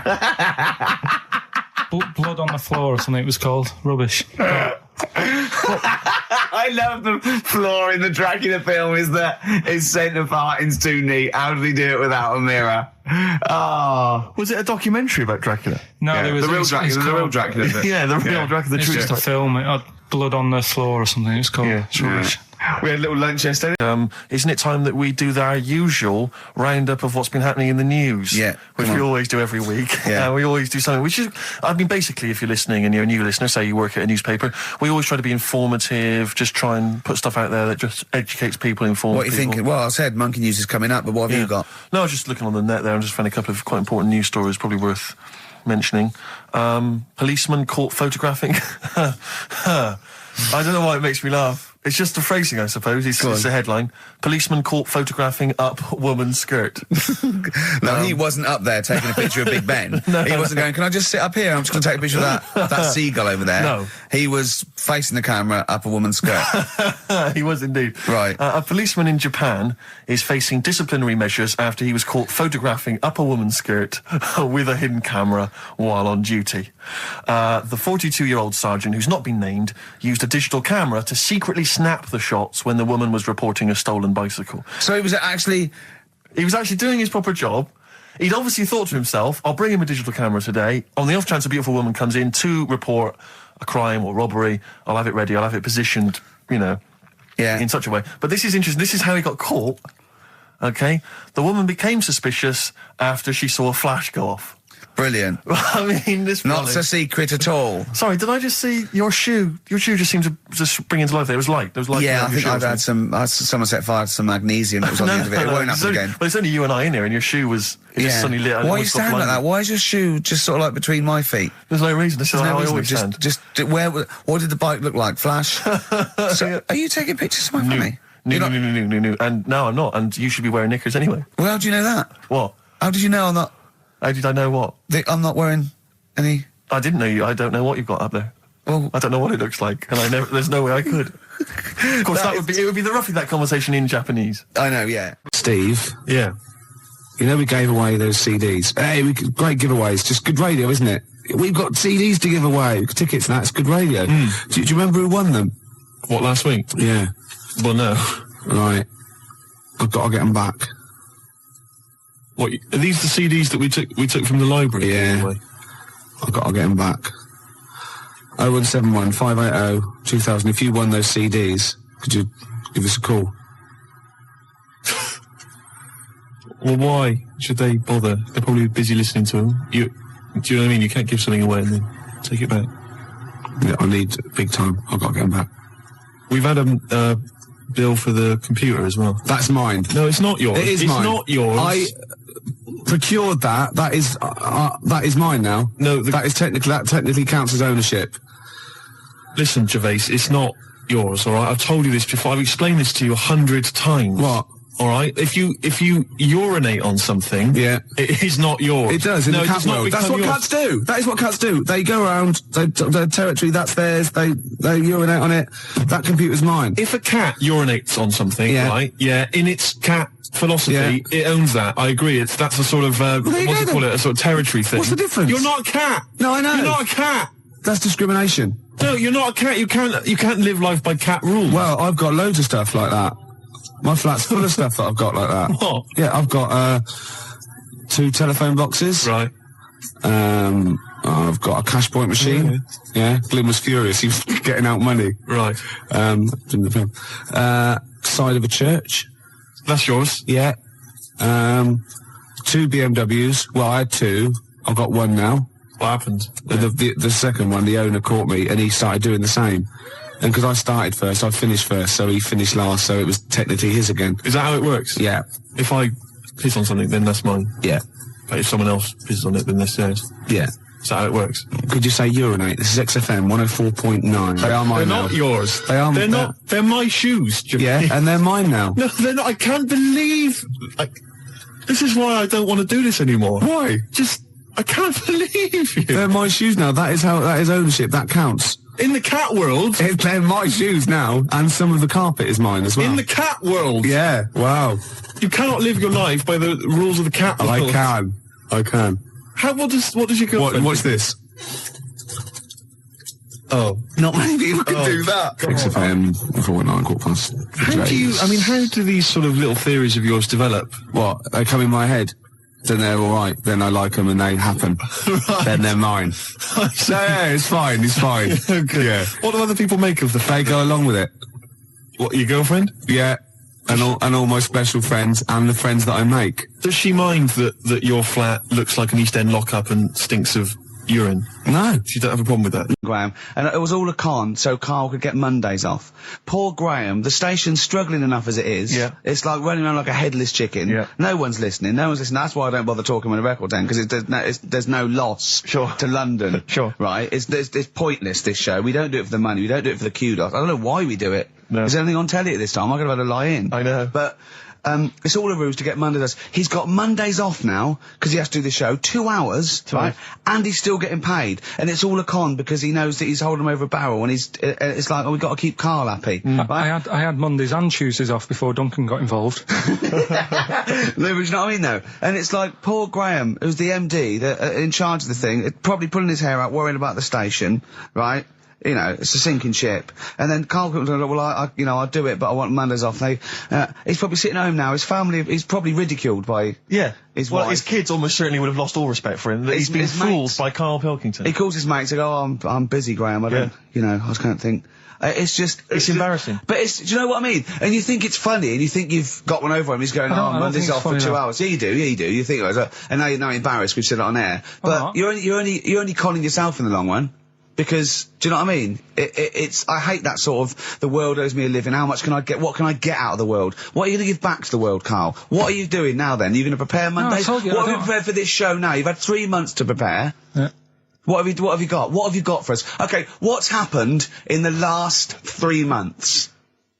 What? In this place or just my life? Well, what have you got for us? 3 months, we're turning about, you get Mondays off, you're getting paid for it, you've got a cushy deal, you're having a laugh, you're taking the piss out of the management, right? So, what have you got for us? Give it to us. I've kind of, updated Rockbusters a bit. Right, brilliant. Yeah. Right, so, and you said don't mess with it. If something's good, don't mess with it. What do you mean it wasn't good? It was never good. It was never good. Of course we had to fix it. It was fun to do. It was a laugh. I mean, I imagine it was much more fun for me than the 450 listeners. You know what I mean? I enjoyed it. I enjoyed squeezing your head and dressing you up. No, but that's just it. When I had a meeting with Graham, right, I said, look, I'm not being funny. I don't want to do it anymore. I've had enough of it. Yeah. And he was like, oh, what's up with you? You sounds like you have a right good laugh. I said, yeah, but that's all good acting and stuff. I said, it's hell in there. I said, like he's talking about Vietnam. Yeah. I said, having my head squoze, right? What? Squoze is still not a word. We've been away 3 months. It's still not a word. Right. Yeah. I said he's putting a dustbin lid on my head. Yeah. You told this to the MD. He's hitting me with a tray. Yeah. He's chucking toilet paper at me. Yeah. And he said, yeah, but that's all over 2 years. I said, no, that was the same day. Okay then, what has changed in 3 months? They're listening, they've been listening for 6 minutes now. Come on, give us something. Bit of Nickelback. What's happened in 3 days? Well, 3 months? What, in my life or in here? Nothing's happened here, nothing's changed here. Right. But, I don't know, do you know last time we were on? Yeah. Right? And, I was telling you about the woman over the road, where I live. The one that walks around naked? There's a woman who walks about the flat naked, This is when Karl was watching a woman naked, then she looked at... saw him looking, so what he did, this is the genius he did to get out of this, he pulled his pants down, so he was naked too. His girlfriend comes in and goes, Karl, what are you doing? He went... I can't tell you now, but don't look out of the window. Yeah, go on, sorry. That woman, she's bought some blinds.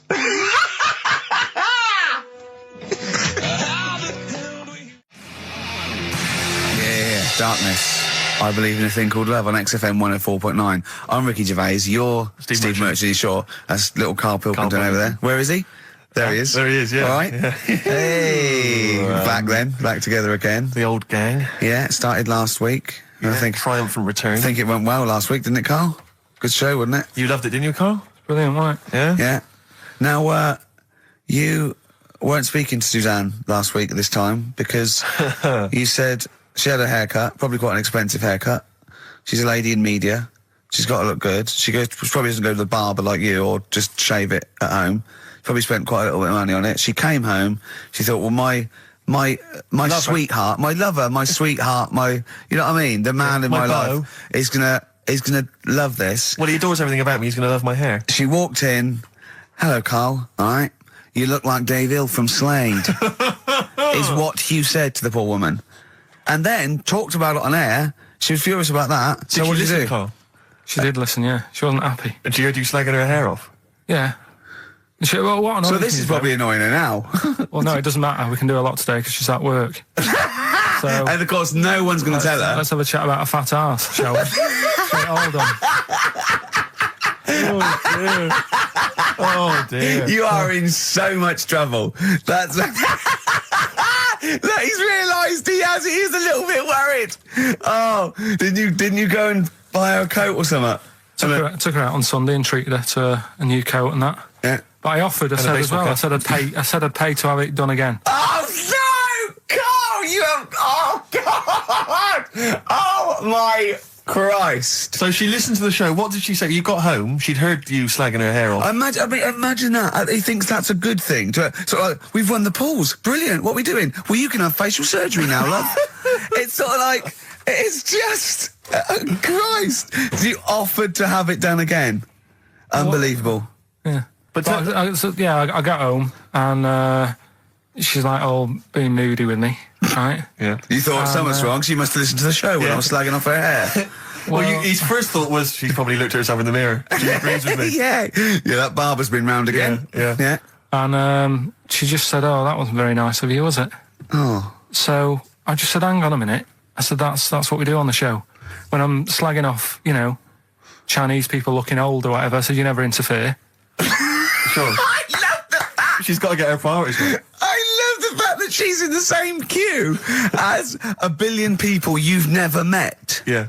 That's fantastic. She's in the same queue. Well, you didn't complain when I was because slagging off. Karl, I don't think Karl has ever admitted he might be in the wrong. Ever. Certainly not to your eye. So did you That admit... is so true. Isn't it?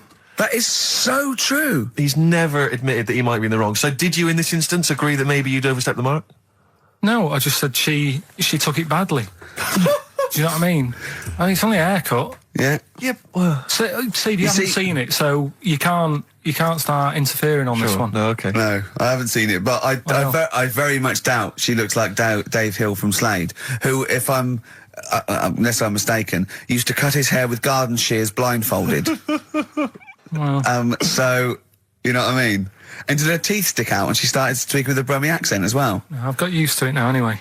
So, And so did you bought... So at some point you came crawling back and you said, do you want me to buy you a coat? I just said, let's leave that. Let's go out and have a good weekend. Sure. But get your hat before we go. And treated her to a new coat and that. It's a nice coat, so people will look at that rather than looking at the head. So if anyone... Does it do flash? It's got obscenities across the back. If anyone who knows Karl's girlfriend is listening... Tell her. And maybe you're a work colleague and you're listening to the show. Because I think this is terrible. Get her to phone him now. Get her to phone him now. I mean, forget her phone the on hair. the XFM number. What's the fat ass complaint line?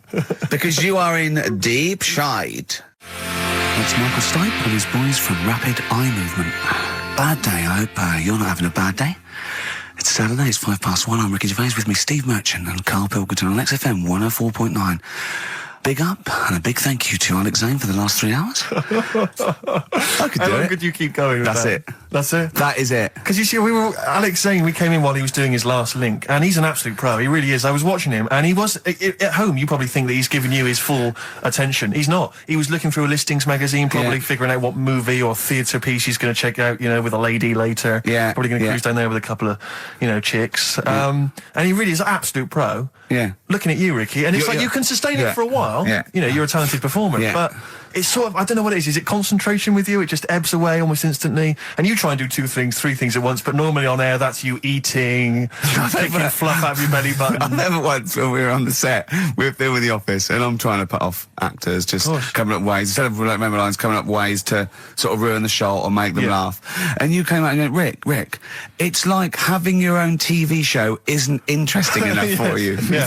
Just concentrate, it's lunch in an hour. Yeah. I went, yeah, all right. Well, the radio show even less so. though. I mean, Well, yeah, you I really know. can't be bored. How long do you think your interest you sustain your interest?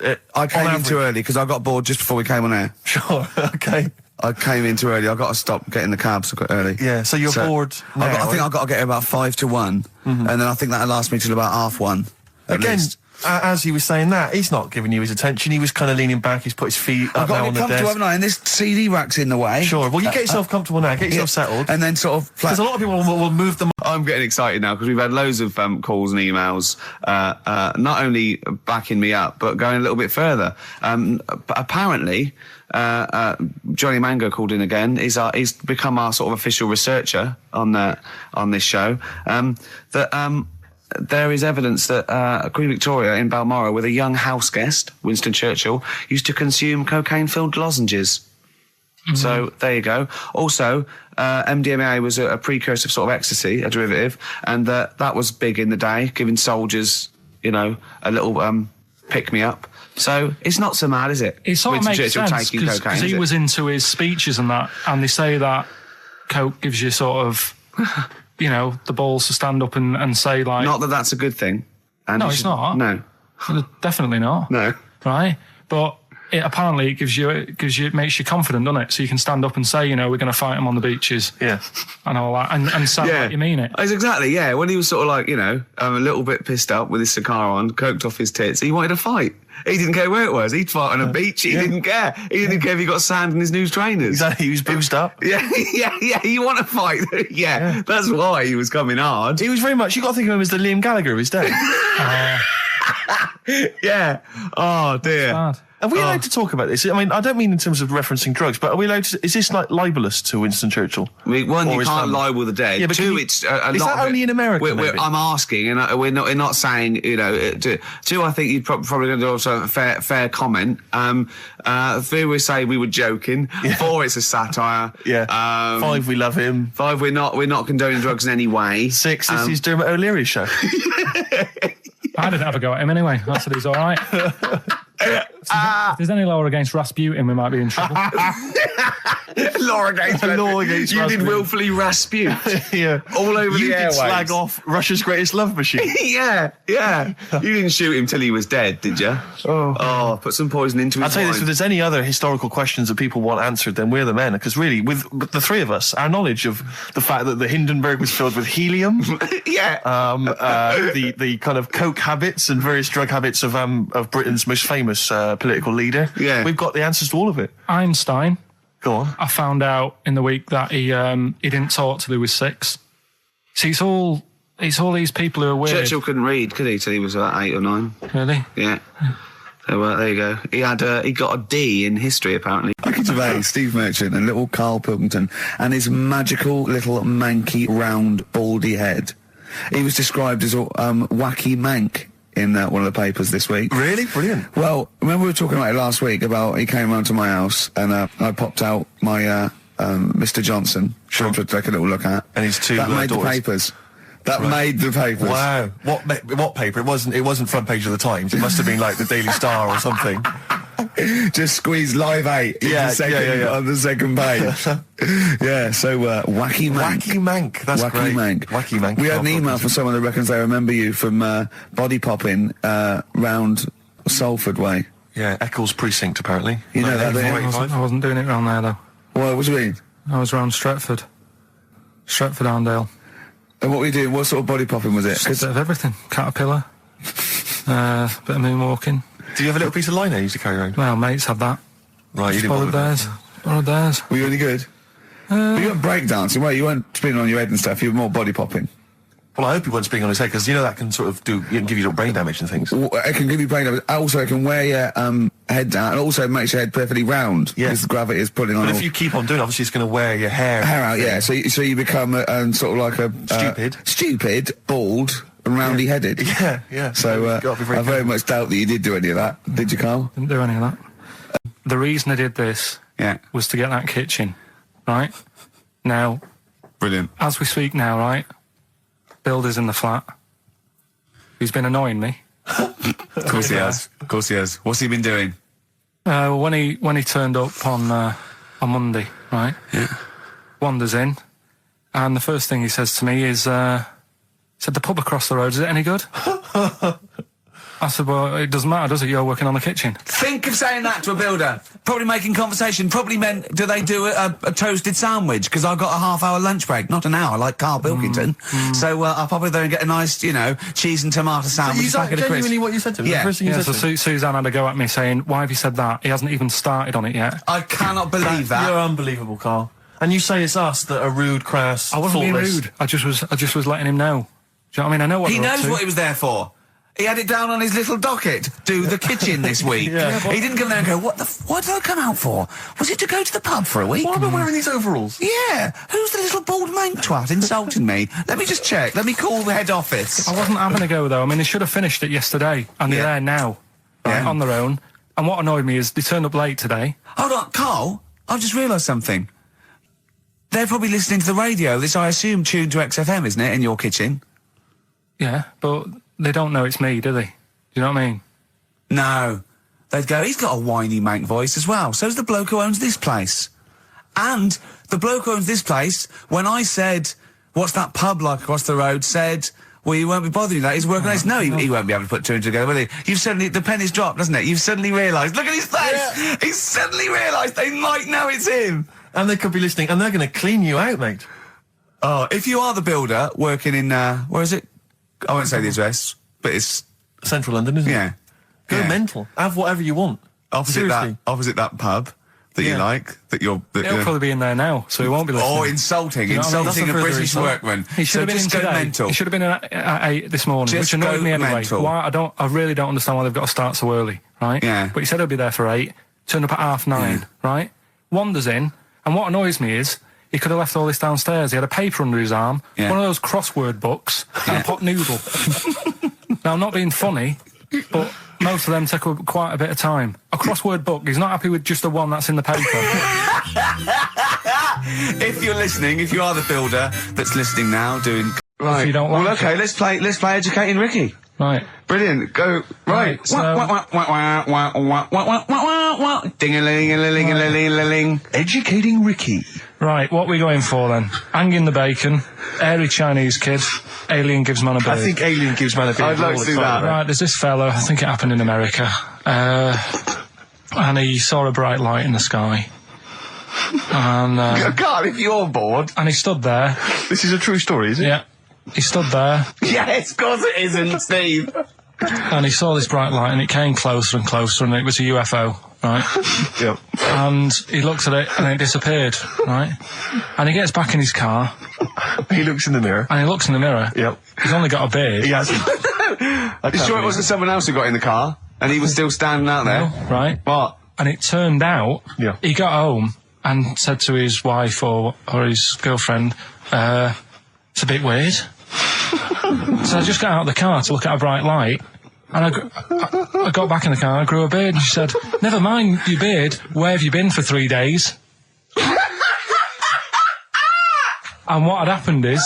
He passed out because he was pissed. No. The UFO had taken him for 3 days. Yeah. But he'd only thought that he'd only looked at it and it went away. Yeah. But what had happened is, he yeah. took him, and Yeah. he grew a beard because he hasn't had a shave. Right, okay. I mean, was Will Smith or Tommy Lee Jones anything to do with this at all? Did you see this on a video maybe and thought it was an educational film? No, it's from a book that some kind person sent in to me. Here. Can I just ask again, just again, I'm just throwing this right back at you. Do you think there's any other possible answer here? Right? A man is absent for 3 days from home. He's the grown a length beard. of time that it could take to grow a beard, lest we forget. What if he hadn't actually seen a bright light in the sky? What if he was lying? What if he was lying? He got knocked unconscious. He'd had a car crash. Just any lying. number of other No, things. just lying. Or he was just lying. Yeah, he'd been on a bender, getting pissed for 3 Yeah, days and that with was his his mates. excuse to his wife. And they went, Dennis, what are you going to tell your wife? Well, wait a minute. Wait a minute. You're not going to believe I was out with you, lads. Just say you're only away for a minute. No, she didn't know I wasn't away from it because of the beard. Oh yeah, look, it looks like you've been out for 3 days. Well, we have. That's Exactly. right. Okay, we've got to cover that then. Alien abduction. Great one.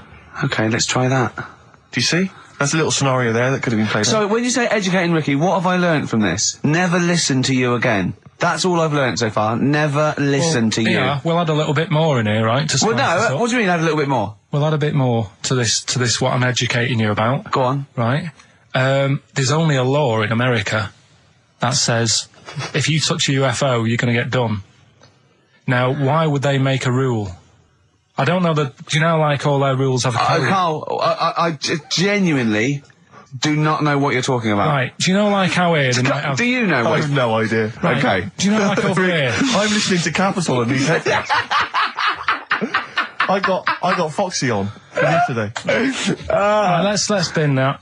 No, wait, it's great. No, I want to hear about Airy Chinese Kid. Let's play a tune. And Okay, then come play a back tune with and come back with Airy Chinese Kid, Wait, definitely. Some doors. Yeah, I Yeah. just thought I'd go back, Oh. take it back to the 60s. This is a tune that a friend of mine sent If me. you touch a UFO, you get done. Soul Kitchen from the Doors. Shambles today, this. David Bowie, Slow Burn, quite a Eno trilogy Yeah, feel not bad about at it, all, Lodger yeah. Is it and a sort of new low type, yeah. But, yeah. Enjoyable. Now, okay. That's stressful, isn't it? I think we've got things working now. We've had people coming in and out, just shaking their head going, shouldn't have bought that desk. But it's all sorted now, I think. And, You notice how it took sorry. about What? 25 minutes for them to come down as well, though? Do you feel like we're maybe quite low in the pecking order in the building? Definitely. You know, it's like Capital First, Capital Gold. They can shoot off to other sort of pirate stations. People's car radios, then they come back here. Oh, dear.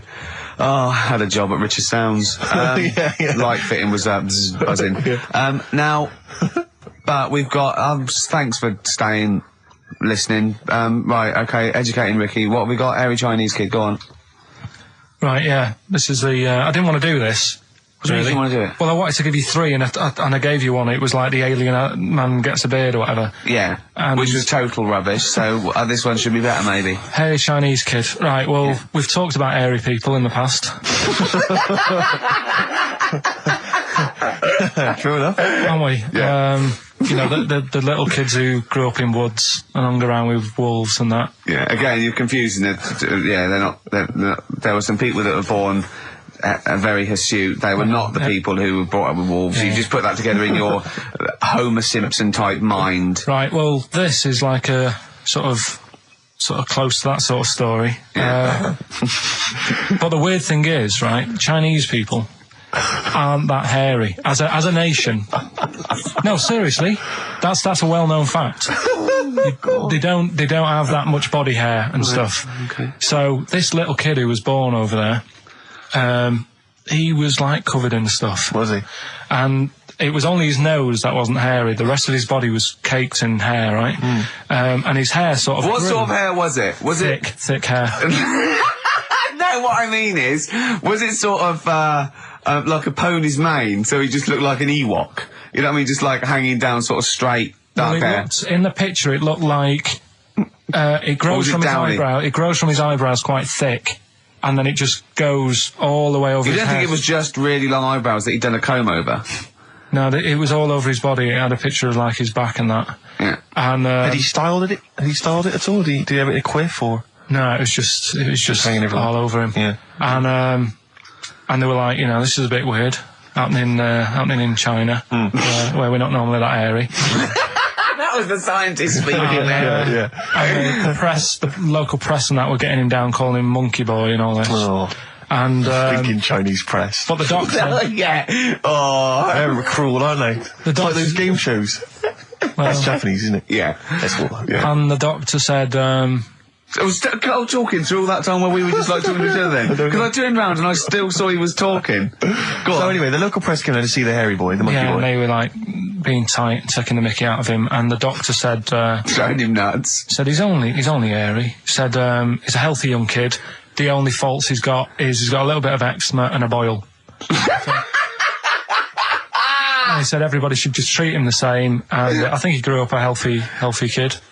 Yeah, so that's the That's the end of the story. That's not a story. why. But I've got nothing. I don't know what to say to that. So someone in China was born slightly hairier than the rest, and he was normal apart from eczema and a boil. That to me isn't a story. But if it is, I've got a million. I mean, it's sort of like bloke from Manchester went a bit bolder than the rest, got a job on radio. He was normal. I mean, that's not a story, is it? Do you know what I mean? What are they again? Is the tip included? Yeah, go on that one. Right. in Turkey.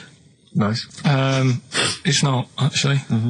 That's where I went, and there was them little fellas after Suzanne in the kitchen. What? What do you mean? We went to Turkey. You went to Turkey and there were some little fellas. Well, they had quite a few sort of midgets working in the kitchen. Why? Is it a theme? No, Was it a theme holiday? I don't know. Might get them cheaper or something. Was it? So they were get them working, cheaper? They were working in the kitchen, and one of them fancied Suzanne and kept sort of eyeing her up, and she was winding me up saying, "Oh, Not eyeing up and down, just eyeing her up. anyway, no." So What anyway, was she doing in the kitchen? no, it's like a pick what you want to eat type buffet, but you have people clearing the tables and that ready for you to come along, Are they low tables? and you know, he was just keeping an eye on her. What did he say though? Was he? did he What make was he? this Was he a clear? It little? was Turkish, so I don't know what he was saying. But he was. He was. A little fella, yeah, Did he talk What do you to her? mean a little fella? What do you mean little fella? sort of dwarf-like. What do you mean dwarf like? He had magic powers or he was 4 foot? What do you mean, A Karl? little bloke, just like a normal bloke, but small. If you stood him in the desert, you wouldn't know. But he'd be hot and nothing around thirsty. Right, Karl. You should watch out for the monkeys.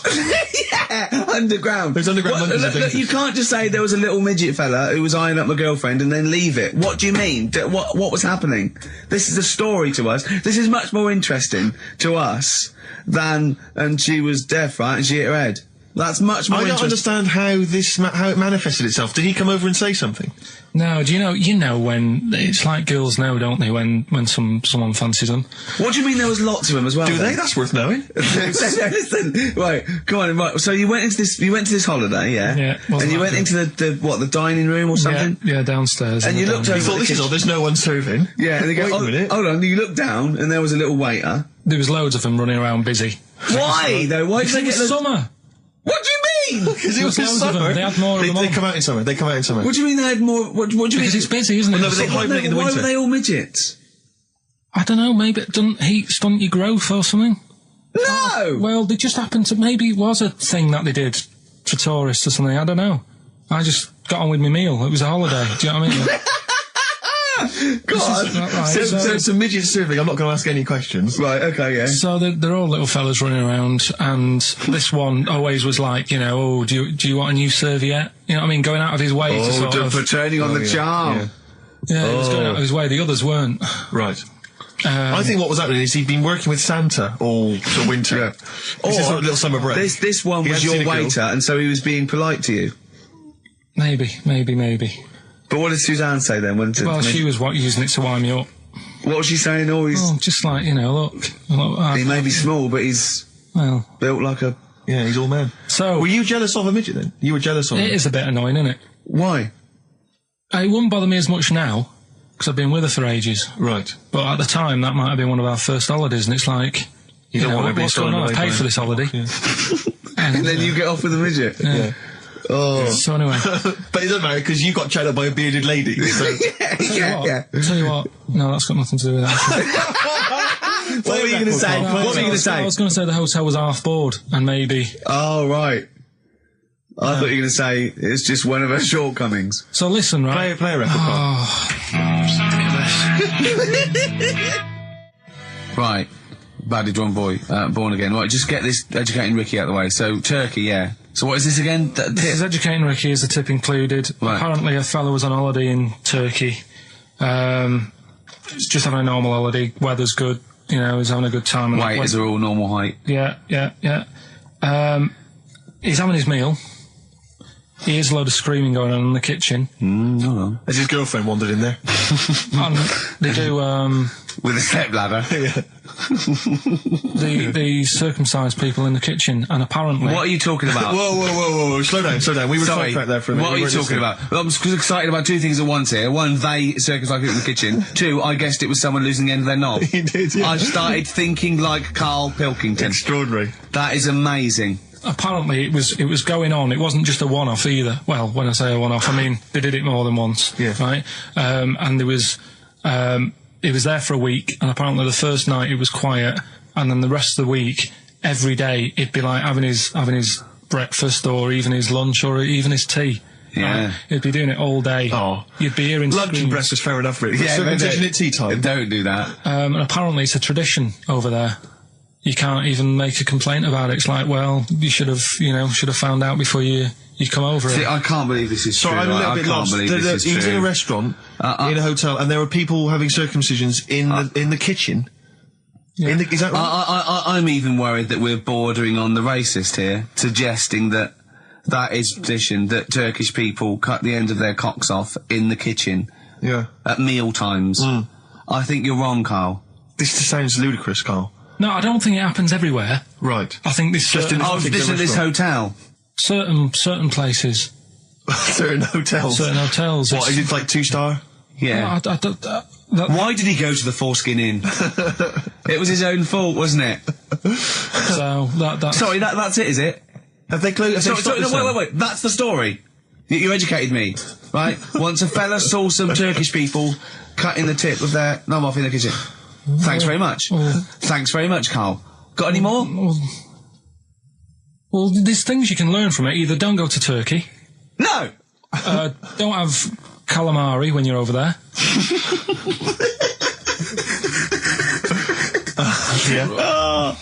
Karl, you've done it again. Well, obviously, Karl was out with me last night, and he saw that I'm, he knows I'm a ladies' man, and that was obvious. Karl, you could see the vibe around me, couldn't you? When the chicks were talking to me, and just remembered recently, actually, I was on a train coming back from hometown Bristol, and I was on the train, and this girl walks on, good-looking girl. I thought, hey, a largely empty carriage. I'm thinking, my luck's in, because I take every opportunity, Karl. That's the thing about me, I don't choose. She was a good-looking girl. She sat down. I thought she sat down right near me. I thought, brilliant.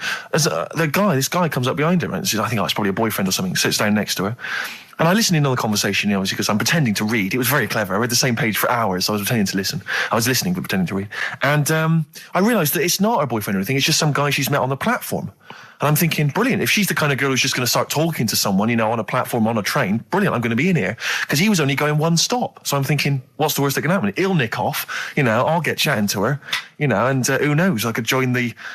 is there a train equivalent? Foot High Club. The Foot High Club, brilliant. And so I'm excited, I'm listening in. And it turns out that they're both kind of graduates who've just finished university, or they're coming to their finals or something.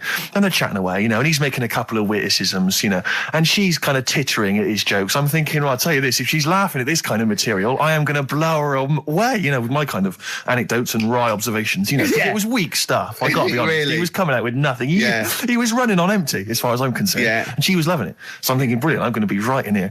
And then they get moving on to higher brow things, and I think she was going to study kind of Marxism or something like that, or communism, something. And she was asking him, by way of conversation, she was asking him what he knew about Marxism, And he was fumbling for his vague knowledge of it that he had in his life. And I'm just sat there thinking, come on, love, in any given capitalist environment, the proletariat will revolt against their oppression by the bourgeoisie, and after a brief period of socialist rule, emerges a classist society governed by community cooperation. Well, if that sort of talk wouldn't get a woman hot, I don't know what you'd use then. If Marx and Engels is not going to get a woman sweaty down below, then nothing is. Then my name is You're not just Steve biding your time. Exactly. I'm just going to go in for the kill any minute. Yeah. So anyway, it comes to his stop. Right, he gets up. I'm thinking this is a piece of cake, and he gets off and off he goes. He walks off, and I'm thinking brilliant. And I thought, I'll wait. I'll wait till the train's pulled away. I'm not going to leap in straight away. No. And he comes back along the carriage, and I'm thinking, hang on a minute. He goes, listen, do you mind if I give you my email address? Right, and if you want to get in touch, email me. I'm thinking, come on, you loser, get off now. Save your face, please, before it's too embarrassing. She accepts the email address because she obviously doesn't want to hurt his feelings, whatever. I'm thinking, fair enough. She's a good woman. I'm liking her. I'm loving her. I'm thinking that's my kind of girl. So anyway, he gets off. I'm sat there, the train pulls away. I'm thinking, I'll wait a few minutes, I'll just, give it some time. Her phone rings. It's her friend on the phone.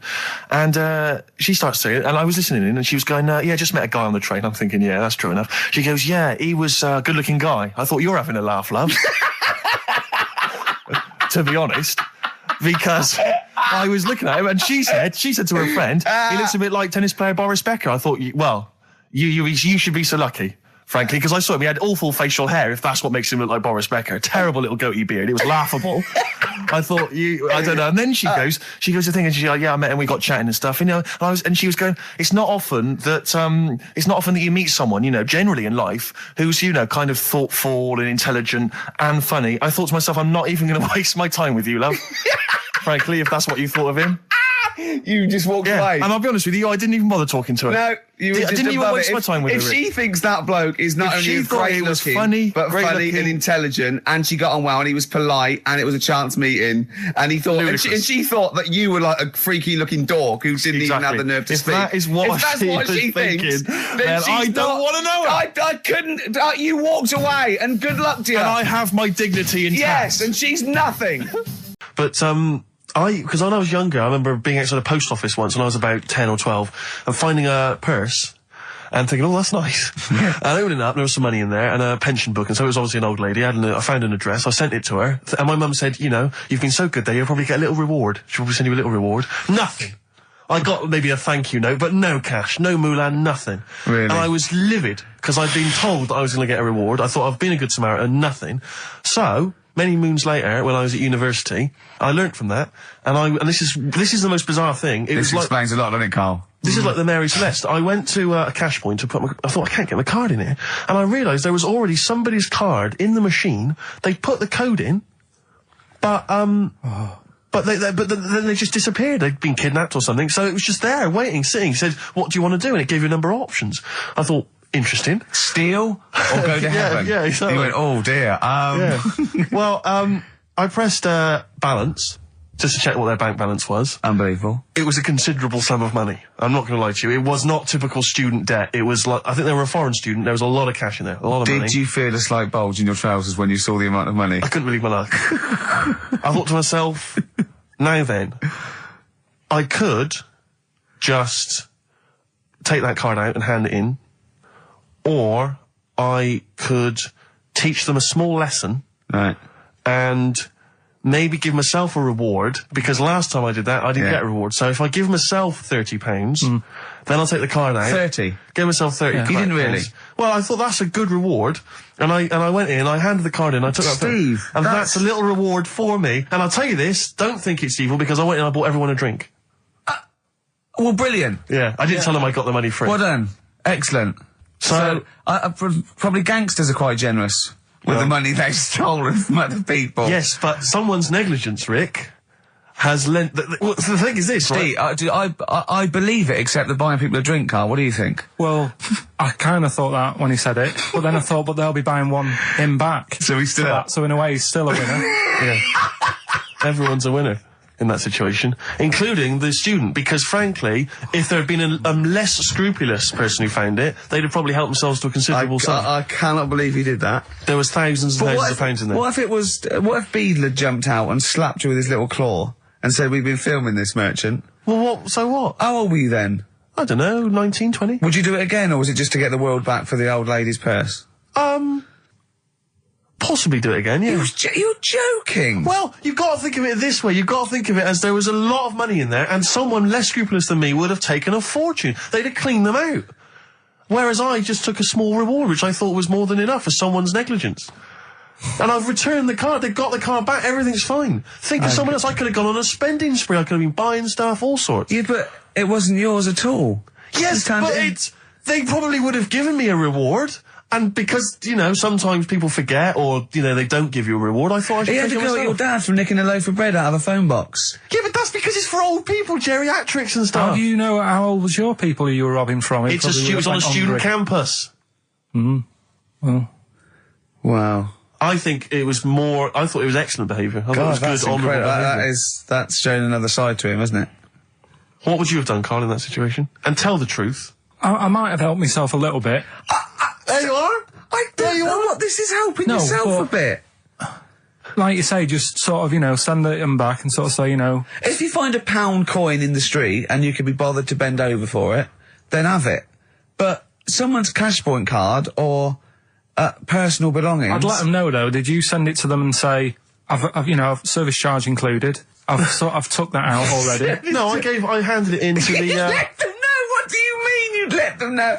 I'd say, you know, you're lucky here. Right, I just took, I'd probably say 20, actually. Okay. Because that's just like one note. Sorry, right, okay. You are winding me up.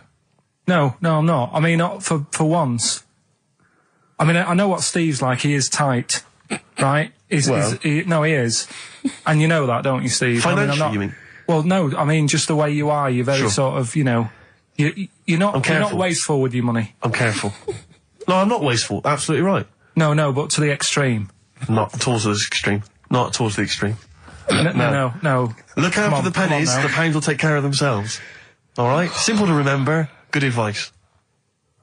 Yeah, all right? But the thing is, right, I know that I take the mickey out of you for, like, you know, the way you look and stuff. Sure. Right? Well, I'm right back at you. But the thing is, you can't help that. Absolutely. But I'll tell you something that women don't like. Sure. And it's fellas who are tight with the money. Sure. I'm not frugal with money with ladies. I'm frugal with money with you. Well, I've got no reason to splash money out on you. I've never seen you splash money out. Well, you've never been out with me. Steve, have you ever splashed out on a lady? No, but I hope to one day. The right lady. Play a record. Oh, chimpanzee that monkey news. Okay, monkey-related news from Karl Pilkington. Right, do you know the monkey that went into space? Yeah. Yep. It happened in 1958. Right. Now you know that. Yeah. Yes. What did he do next? What he did the do monkey do next? Yeah. One appearance on Celebrity Squares and it was, like, forgotten. Right. Yeah, cut a novelty record. Yeah, just like Rick Waller. I'll tell you what happened. He got back and all that. He got back. Heroes welcome. NASA sort of said, you know, you did a good job. And that's where a lot of people think, you know, it all ended. Sure. Yeah. But NASA were like, well, hang on a minute. We He's spent a lot of trained. time, we've trained him up and stuff. So he's like, you know, he's saying, sure, you know, I've learned a lot, I've still got it all, I've kept it all, I know what to do. So they said, right, we'll use you. So he turned into, like, a bit of a trainer at NASA. We wanted to send you out on the top of an organ. yeah. Put on this little bellhop outfit. Can you smoke fags? Yeah. I'll have a go. So they were getting in new monkeys. You know, the main man at NASA was saying, can you teach us the sound? He's going, of course I can. Do you know what I mean? I remember it all, I know what's going on, I'll tell him what buttons to press, what to do in emergencies, that sort of thing. It was technically sort of employed by the army. Right, Because that's can I just fit in here? I don't know the story, Karl, and I might embarrass myself here. You've got an army of people out there that will probably send me an equally deranged email from a different website, but I'm pretty sure when they sent the monkey into space, it was to monitor his physiology. He didn't press any buttons or learn to dock or take off. It was just the effects of weightlessness and space on basically a primate. I'm pretty sure he was tied in with electrodes to his head. So, Yeah. well, yeah, I'm pretty sure. Okay, I could be proved. But even if that were the case, and he had learned to press one or two very basic buttons... Definitely not. Definitely But not. even if it were the case, I'm pretty certain they wouldn't have brought him back to train up Neil Armstrong. Right, definitely. Go on. Him then. going, Neil, what are you going to say when you come out there? Yeah, well, yeah. I was thinking of just saying, hello, I'm on the moon. Hello, it's made of cheese. Don't say that. Don't What say about? I've noticed that you got little legs, Yeah. right? But mankind stepped forward. Well, how could I put that? I was just going to say, hello, I'm on the moon, it's great to be here, wish you were here. I've got to think so Hi, better than that. Mum. Yeah, go on. Anyway, basically he got back, they sorted him out with a nice pension. He was happy. Because of, like, the rank that he got, he was like, you know, he had loads of medals and stuff. He said, right, we'll make him a colonel. He got that. Like I say, he got a pension. That was the end. He died in 1969. He was buried with his wife. He passed away. His wife. I'm sure it just goes on to a different website about something completely different. And Yeah, it's you're just talking like- about Buzz Aldrin. yeah. His page is missing. Oh dear. So, Well, Karl, if someone could call in, did they train Leica the dog to sort of like, you know, dock and He never made re-entry? it back, did he, like? we'll They find didn't out. bother. We'll find They out next didn't week. even bother. They didn't bother to bring him They back. just sent him up there, and they didn't have technology to bring him back. And they just went, yeah, that's that. That's brilliant. Well, I can do that. Yeah. Amazing. Really? Yeah. What do you think of that, Karl? Rubbish, isn't it? Sort of brought it down a bit. But But the little monkey made a colonel. Hero. Big hero. What was he in? What craft was he in? Sputnik. just hang on a minute. He was in Jupiter AM. Yeah. Let me see that piece of paper. Let me Yeah, put it I on. can guarantee there's nothing there about his training other than let's hope he's not sick on the control panel when we shoot him up at 400 Gs. Oh dear. I love the fact that you think that this monkey was a high... Do you know what I mean? Do you, when you think of these things that are less than a monkey's face, do you think of the Planet of the Apes? Like they're sort of talking, sort of chimps and gorillas, and they're in tunics on horseback with snub-nosed rifles. What do you think of? Just a little monkey getting on with it. He knows his job, he knows what he's got to do, he gets on with it. Look, he's pressed the button. Watch him press the button. This takes me back. Do you remember 1965, I think it was? We're going to use him to train other DJs. That's it then. Goodbye. Thanks. Cheers. Cheers. Okay, monkey news? Do you want a bit? Yes, please. Play the jingle. This rash is weird. Oh, chimpanzee that monkey news. Right. Right, they were filming a documentary, right, this telly company. Yeah. Doing a documentary. Which one? Which one? Don't know. No, right, what was the documentary about? About monkeys. Yeah. Where was it? Where Africa. was it? Right, when was this? I haven't got a date. Okay. Recently though, since the advent of television, obviously. Yeah. Actually, a bit of extra monkey news if you want it. Okay, always. Do you know the, Monkey news extra. Go on. do you know the Halfords ads? Halford's ads? I don't think so, no. What happens? Halfords, they've you know, they sell nuts and bolts and stuff. Right. They were using monkeys in the ads. Okay. Yeah. And what happened? Packet. Don't they sell bikes, Halford's? Well, mainly. Bicycles and motorbike stuff in that. Okay, so they're using monkeys in the advert. What happened? I can't handle it. What? I can't do this. Look at What? him. Look at him. I don't care what he's doing. Well, basically, right, there was a load of hassle because they were using these monkeys in this Halfords advert. Yes. Right. And what happened? Get to the point. It turned out it wasn't a problem because they were mechanics in the first place. What, they were monkey mechanics? Yeah. What are you talking about? Mental. What are you talking about? That's not a story. Right, anyway, listen, let's get back onto They were it. mechanics in the first place. Right, listen. Right, so they're making this documentary. Right? And stumble across a little gang of Come on, just get on with it, please. little gang of monkeys. That's Yes. the first time I've ever laughed. I'll hear that. I know. Well, brilliant. What do you want? A cake? Come on. Can we play a song? Oh, I don't understand what is wrong with you, you freak. It's making me laugh. Just tell us the story. All right then. All right.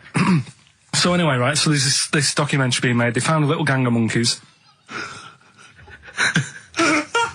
Right, play a song. I don't know what's going on here. I apologise. It's just if you were looking forward to monkey. Got to hide your love away. According to the Beatles on XFM 104.9, I'm Ricky Gervais with me, Steve Merchant. Right, Carl, come on. where monkey were we? news. Where Everyone's were we? composed. The jingle, please. Oh, chimpanzee that monkey news. Excellent. Okay. Right, where were we? We would just start again. There's some people making a documentary. For what? Okay. Making a documentary in a jungle and that. Right. Stumble across a little gang.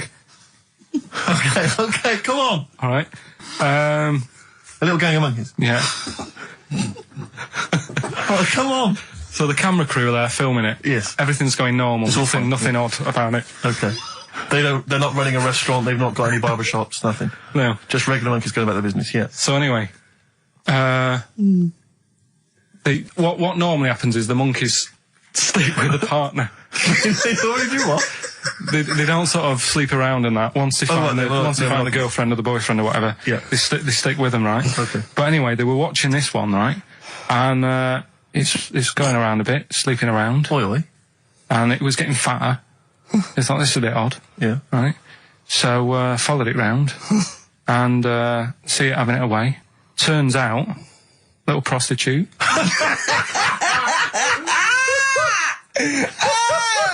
Oh, God! It's a little monkey prostitute. And it was getting fatter because it was charging them bananas. What a load of old rubbish. Charging them bananas! What was it, a boy or... It was a... Woman. Little woman monkey.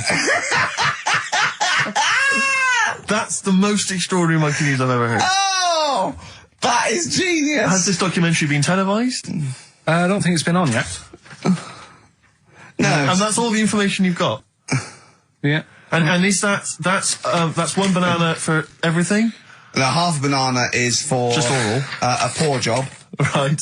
If you want full-blown monkey sex, it is 2.5 bananas. Sure. So, Let's just play a song. Let's just play. All right, well, this is our penultimate show, so we're back next week. We're going to make it a barnstormer, I'm sure, lads. I want 100% behind it, 110% next week. All right, none of this giggling, none of this infantile giggling, like two schoolboys. Right. All right, we're going to come back, we're going to have some quality monkey news next week. We're going to have all kinds of treats, I would have thought. Okay. Some great prizes. All right, are we okay? Yeah, We're all best show. behind that? Let's make next week the best show ever. Good luck. If you miss it, then you miss out. We're ending with a track from a couple of years back. I think it was 92, 93. Dinosaur Jr., Start Chopping. Play that. Start playing. Forget start chopping. Start playing. All right. All right? See you next week. Yeah. Anyway, it's what everyone's been waiting for. For It's the what last Karl time. exists for the last time. It's that... I said in the past to you, Rick, that my grandparents, so I love them dearly, but it's like for the last 30 years they've been waiting to die. I know, It's yeah. like they just sort of, it's like, you know, the novelty wore off of like... just, Life in the 50s. Yeah, they got kind of bored of it. Like, yeah, in the 40s it was brilliant. All sat around the old Joanna as the bombs Yeah. fell, singing. They loved that. The 50s, you know, that was great as well, because that was the post-war years. It was, you know, it was a bit tight in the pocket, but it was all right. Everyone pulled together. And then the 60s came along, all the crazy music, the funny hair. Let's stay in bed. Exactly. They basically stayed in bed, and it was one Christmas when my grandmother said to my dad, "What do you like for Christmas? What do you fancy for Christmas?" And this must have been, I don't know, 20 years ago.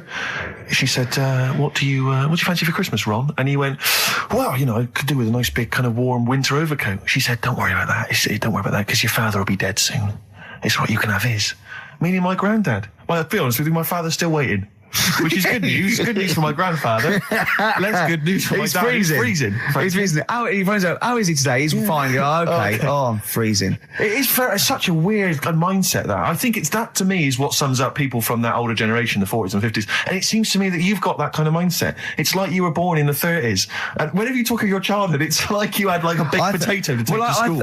And a hoop and a stick is a Christmas The other gift. thing is, I think that that sort of generation, it seems that the man is dependent on the woman. There's a total dependence. Oh, absolutely, If she dies, he's done. Yes. He's Yes. done for. He'd just pine away. If he dies, she's got 30 years of pottering. Absolutely, yeah. Do you know what I mean? Yeah, And go yeah. into, like, you know, the youth club and the Yeah, I know church. what you mean, yeah. It's sort of like that. It's sad. Of course, it's sad for them, but it's sort of not the end of their life. No, sure. And it sort of is the other way around. I don't know why what you that mean. is. Yeah. It's terrible. That's a little melancholy thought for I this know, I've Christmas really time. brought it. You brought it down. You've brought it down. I've brought it. This isn't a nice show at all. This is terrible. Well, I We're didn't going to have really people wanna make just it- killing themselves. What? Well, I didn't really want to make it a Christmassy type show because I don't really interested? like it. Oh, he's done it again. What, you did Christmas once, didn't like it? No, my dad always said. All right, steady on. Dad said Christmas morning was for, like, you know, for me. So he used to stay in bed. So he never. That's brilliant. That's a great thing to say, isn't it? Yeah. Christmas morning's for you. Run wild. Do what you want. Just don't bother So me. I'm going to Honolulu for 2 weeks.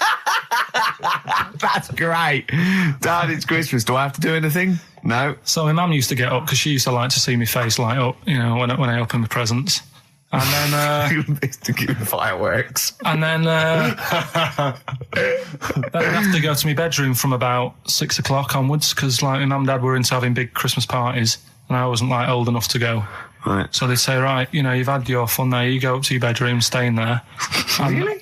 Yeah, I remember one year, right? I got a train set. That's what I wanted. Yeah. Right. It's brilliant. Playing with it all day. I thought, I don't mind about the party. I'm happy staying up here playing with this. Brother comes in. He's had a few. Right. He's going, yeah, I'll give us a go on your train. How old is he? He's a bit older than me, so he might have been like, let's see. Well, let him be must have been 18. Yeah, probably about 18, 19, And how old something were like you? that. I had a train set, so I don't know, about 14. something like that. Right, so I'm playing on that, loving it and stuff. And then he comes in and goes, oh, give us a go. He turns the transformer up to like 14. He went really fast for about 5 seconds, broke it, and then he went back downstairs. Wow. So Christmas, I hadn't even got to Sounds like Christmas Day. the Conservative government with British Rail. Satire, that is. Rick, I just thought that there's satire. It's If there's any satirical shows listening or it magazines, doesn't work in any way because there's the analogy falls down apart from there being a train. think it through though. British Rail was trains, Yeah. and the government broke the trains in many. Well, they didn't break them, like not officially breaking them, but they kind of. It does work. It's perfect. Oh, I'm very pleased with that. And I can't. And no one's asked him to be on. Have I got news for you? It's weird, isn't it? Because it's strange that when you've got a satirical mind that's as quick as that. Yeah. All And right. he's broke your little train set. So what did you do? I just like watched telly and had some sausages. I bet you were happy with that, though, weren't you? Oh, it's just a bit annoying, though, isn't it, when your main present of the year's been broke. And did it ever get it fixed? No, that was it. That was it. Put away. I'm intrigued why your parents wouldn't let you come and join in the festive fun. Was it like really debauched down there? Was it like eggnog everywhere? Well, no, but I mean, that's fair enough. 6 is a little bit early, but I just think, you know, if you're a kid, you know, he had his fun, put him to bed at 8, maybe. And Do you think so on Christmas Day? I thought that was a day for family. Well, not if there's a party going on. And Well, don't have the party on the Christmas Day. Well, that's another option. Yeah. Your parents are weird, aren't they? A strange breed. Well, I think that was the year, right? You're talking about buying presents and stuff. I think I did treat my mum to... I didn't buy my dad anything. I think that was like when I got a bit older, I used to get my dad something because he wasn't that bothered anyway. No. So, got my mum. There was a cheap shop, right? I had some exciting news this week, Karl. You'll be pleased to find out. I'm worried that you might get a little bit jealous because it's obviously going to impact on your world quite strongly. Because I know you think you'd like things to be quite, you know, samey. You'd like the status quo to be maintained. You like the fact that in the past, you know, we've had some crosswords. You know, because I remember, what did you think of me when I first walked in? When I first came in on the first day of I don't know why you're making a big deal out of it, because I'm just being honest, though. I'm just being honest about a lot of people who see you for the first time sort of go, well, he's a bit weird. I know that, Steve, that you brought it up, and then you're again. But I'm sure that wasn't what he said before. No, did he say before? Yeah, well, he's a bit weird. Yeah, well, he looked at you, and I knew. I could see by the look on his face. You know when you know your kid, and your kid's sort of scared of something, and they go, "Why's your kid?" He goes, "Oh, he doesn't like pigeons or spiders." Right. It was like that when I saw Karl, and I brought you in, and I went, "What do you think of that, Karl?" I could see the look on his face that he was disturbed. Sure. And then, as he said, you get used to it, don't you? Yeah, you get used to it. And you have changed a little bit. Your hair's a bit smarter now, and you got some nicer glasses and that, I think. Or I might have just got used to it. Whoa, don't bring it up, Steve. Don't look at me like that. So you say that you think some other people in the office thought the same? Do you know that for sure? Karl. Did you discuss it? Karl. Yeah, I think they do, yeah. Okay, leave it there then. But not just in the office, as you walk through the building. Oh, it's worse than you ever thought. Well, no, it's not worse than I ever thought, because as you well know, Ricky Gervais, what did I do on Thursday morning? Oh, is this the thing... For those that perhaps are not of the female persuasion listening, there's a magazine. Apparently it sells quite well. It's one of the sort of female, you know, kind of issues magazines. I think it's called Company Magazine. You know, it's like your sort of, I guess it's a bit like your Moore or your Vanity Fair or whatever. Anyway, they run every year the 50 most eligible bachelors in Great Britain section. Ding dong, hello. Who's in there this year? In the 50, in the top 50 of the entire country. And then they vote, and they put them in order and see who's the most eligible bachelor. But that's 50 people, right? It always annoys me slightly because bachelor, it kind of seems like a more sophisticated word for loser. Yeah, doesn't it? Which always sort of unnerves me And also slightly. they try and do a different 50 every year, so they're getting pretty desperate to get different ones. Because also a lot of people who are sort of like successful, are married, so there's very little to... No. There's a huge... I don't know if this is international. It could even be international. I'm not sure, actually. So I could be up there with the likes of Justin Timberlake, etc. So Fred Durst... Yeah, that sort of person, you know. So anyway, this is what's exciting, right? Although I'm slightly frustrated because they were telling me that last year, all right, because what happens is the readers of the magazine, they vote for who they think is #1 most eligible bachelor, right? Last year, the prize was a 2-week trip in the Bahamas. Okay, this year. I'm rather annoyed because all I'm going to win is a moped. That's the prize this year. That's the prize this year, a moped. Whoa, backtrack. What? Sorry?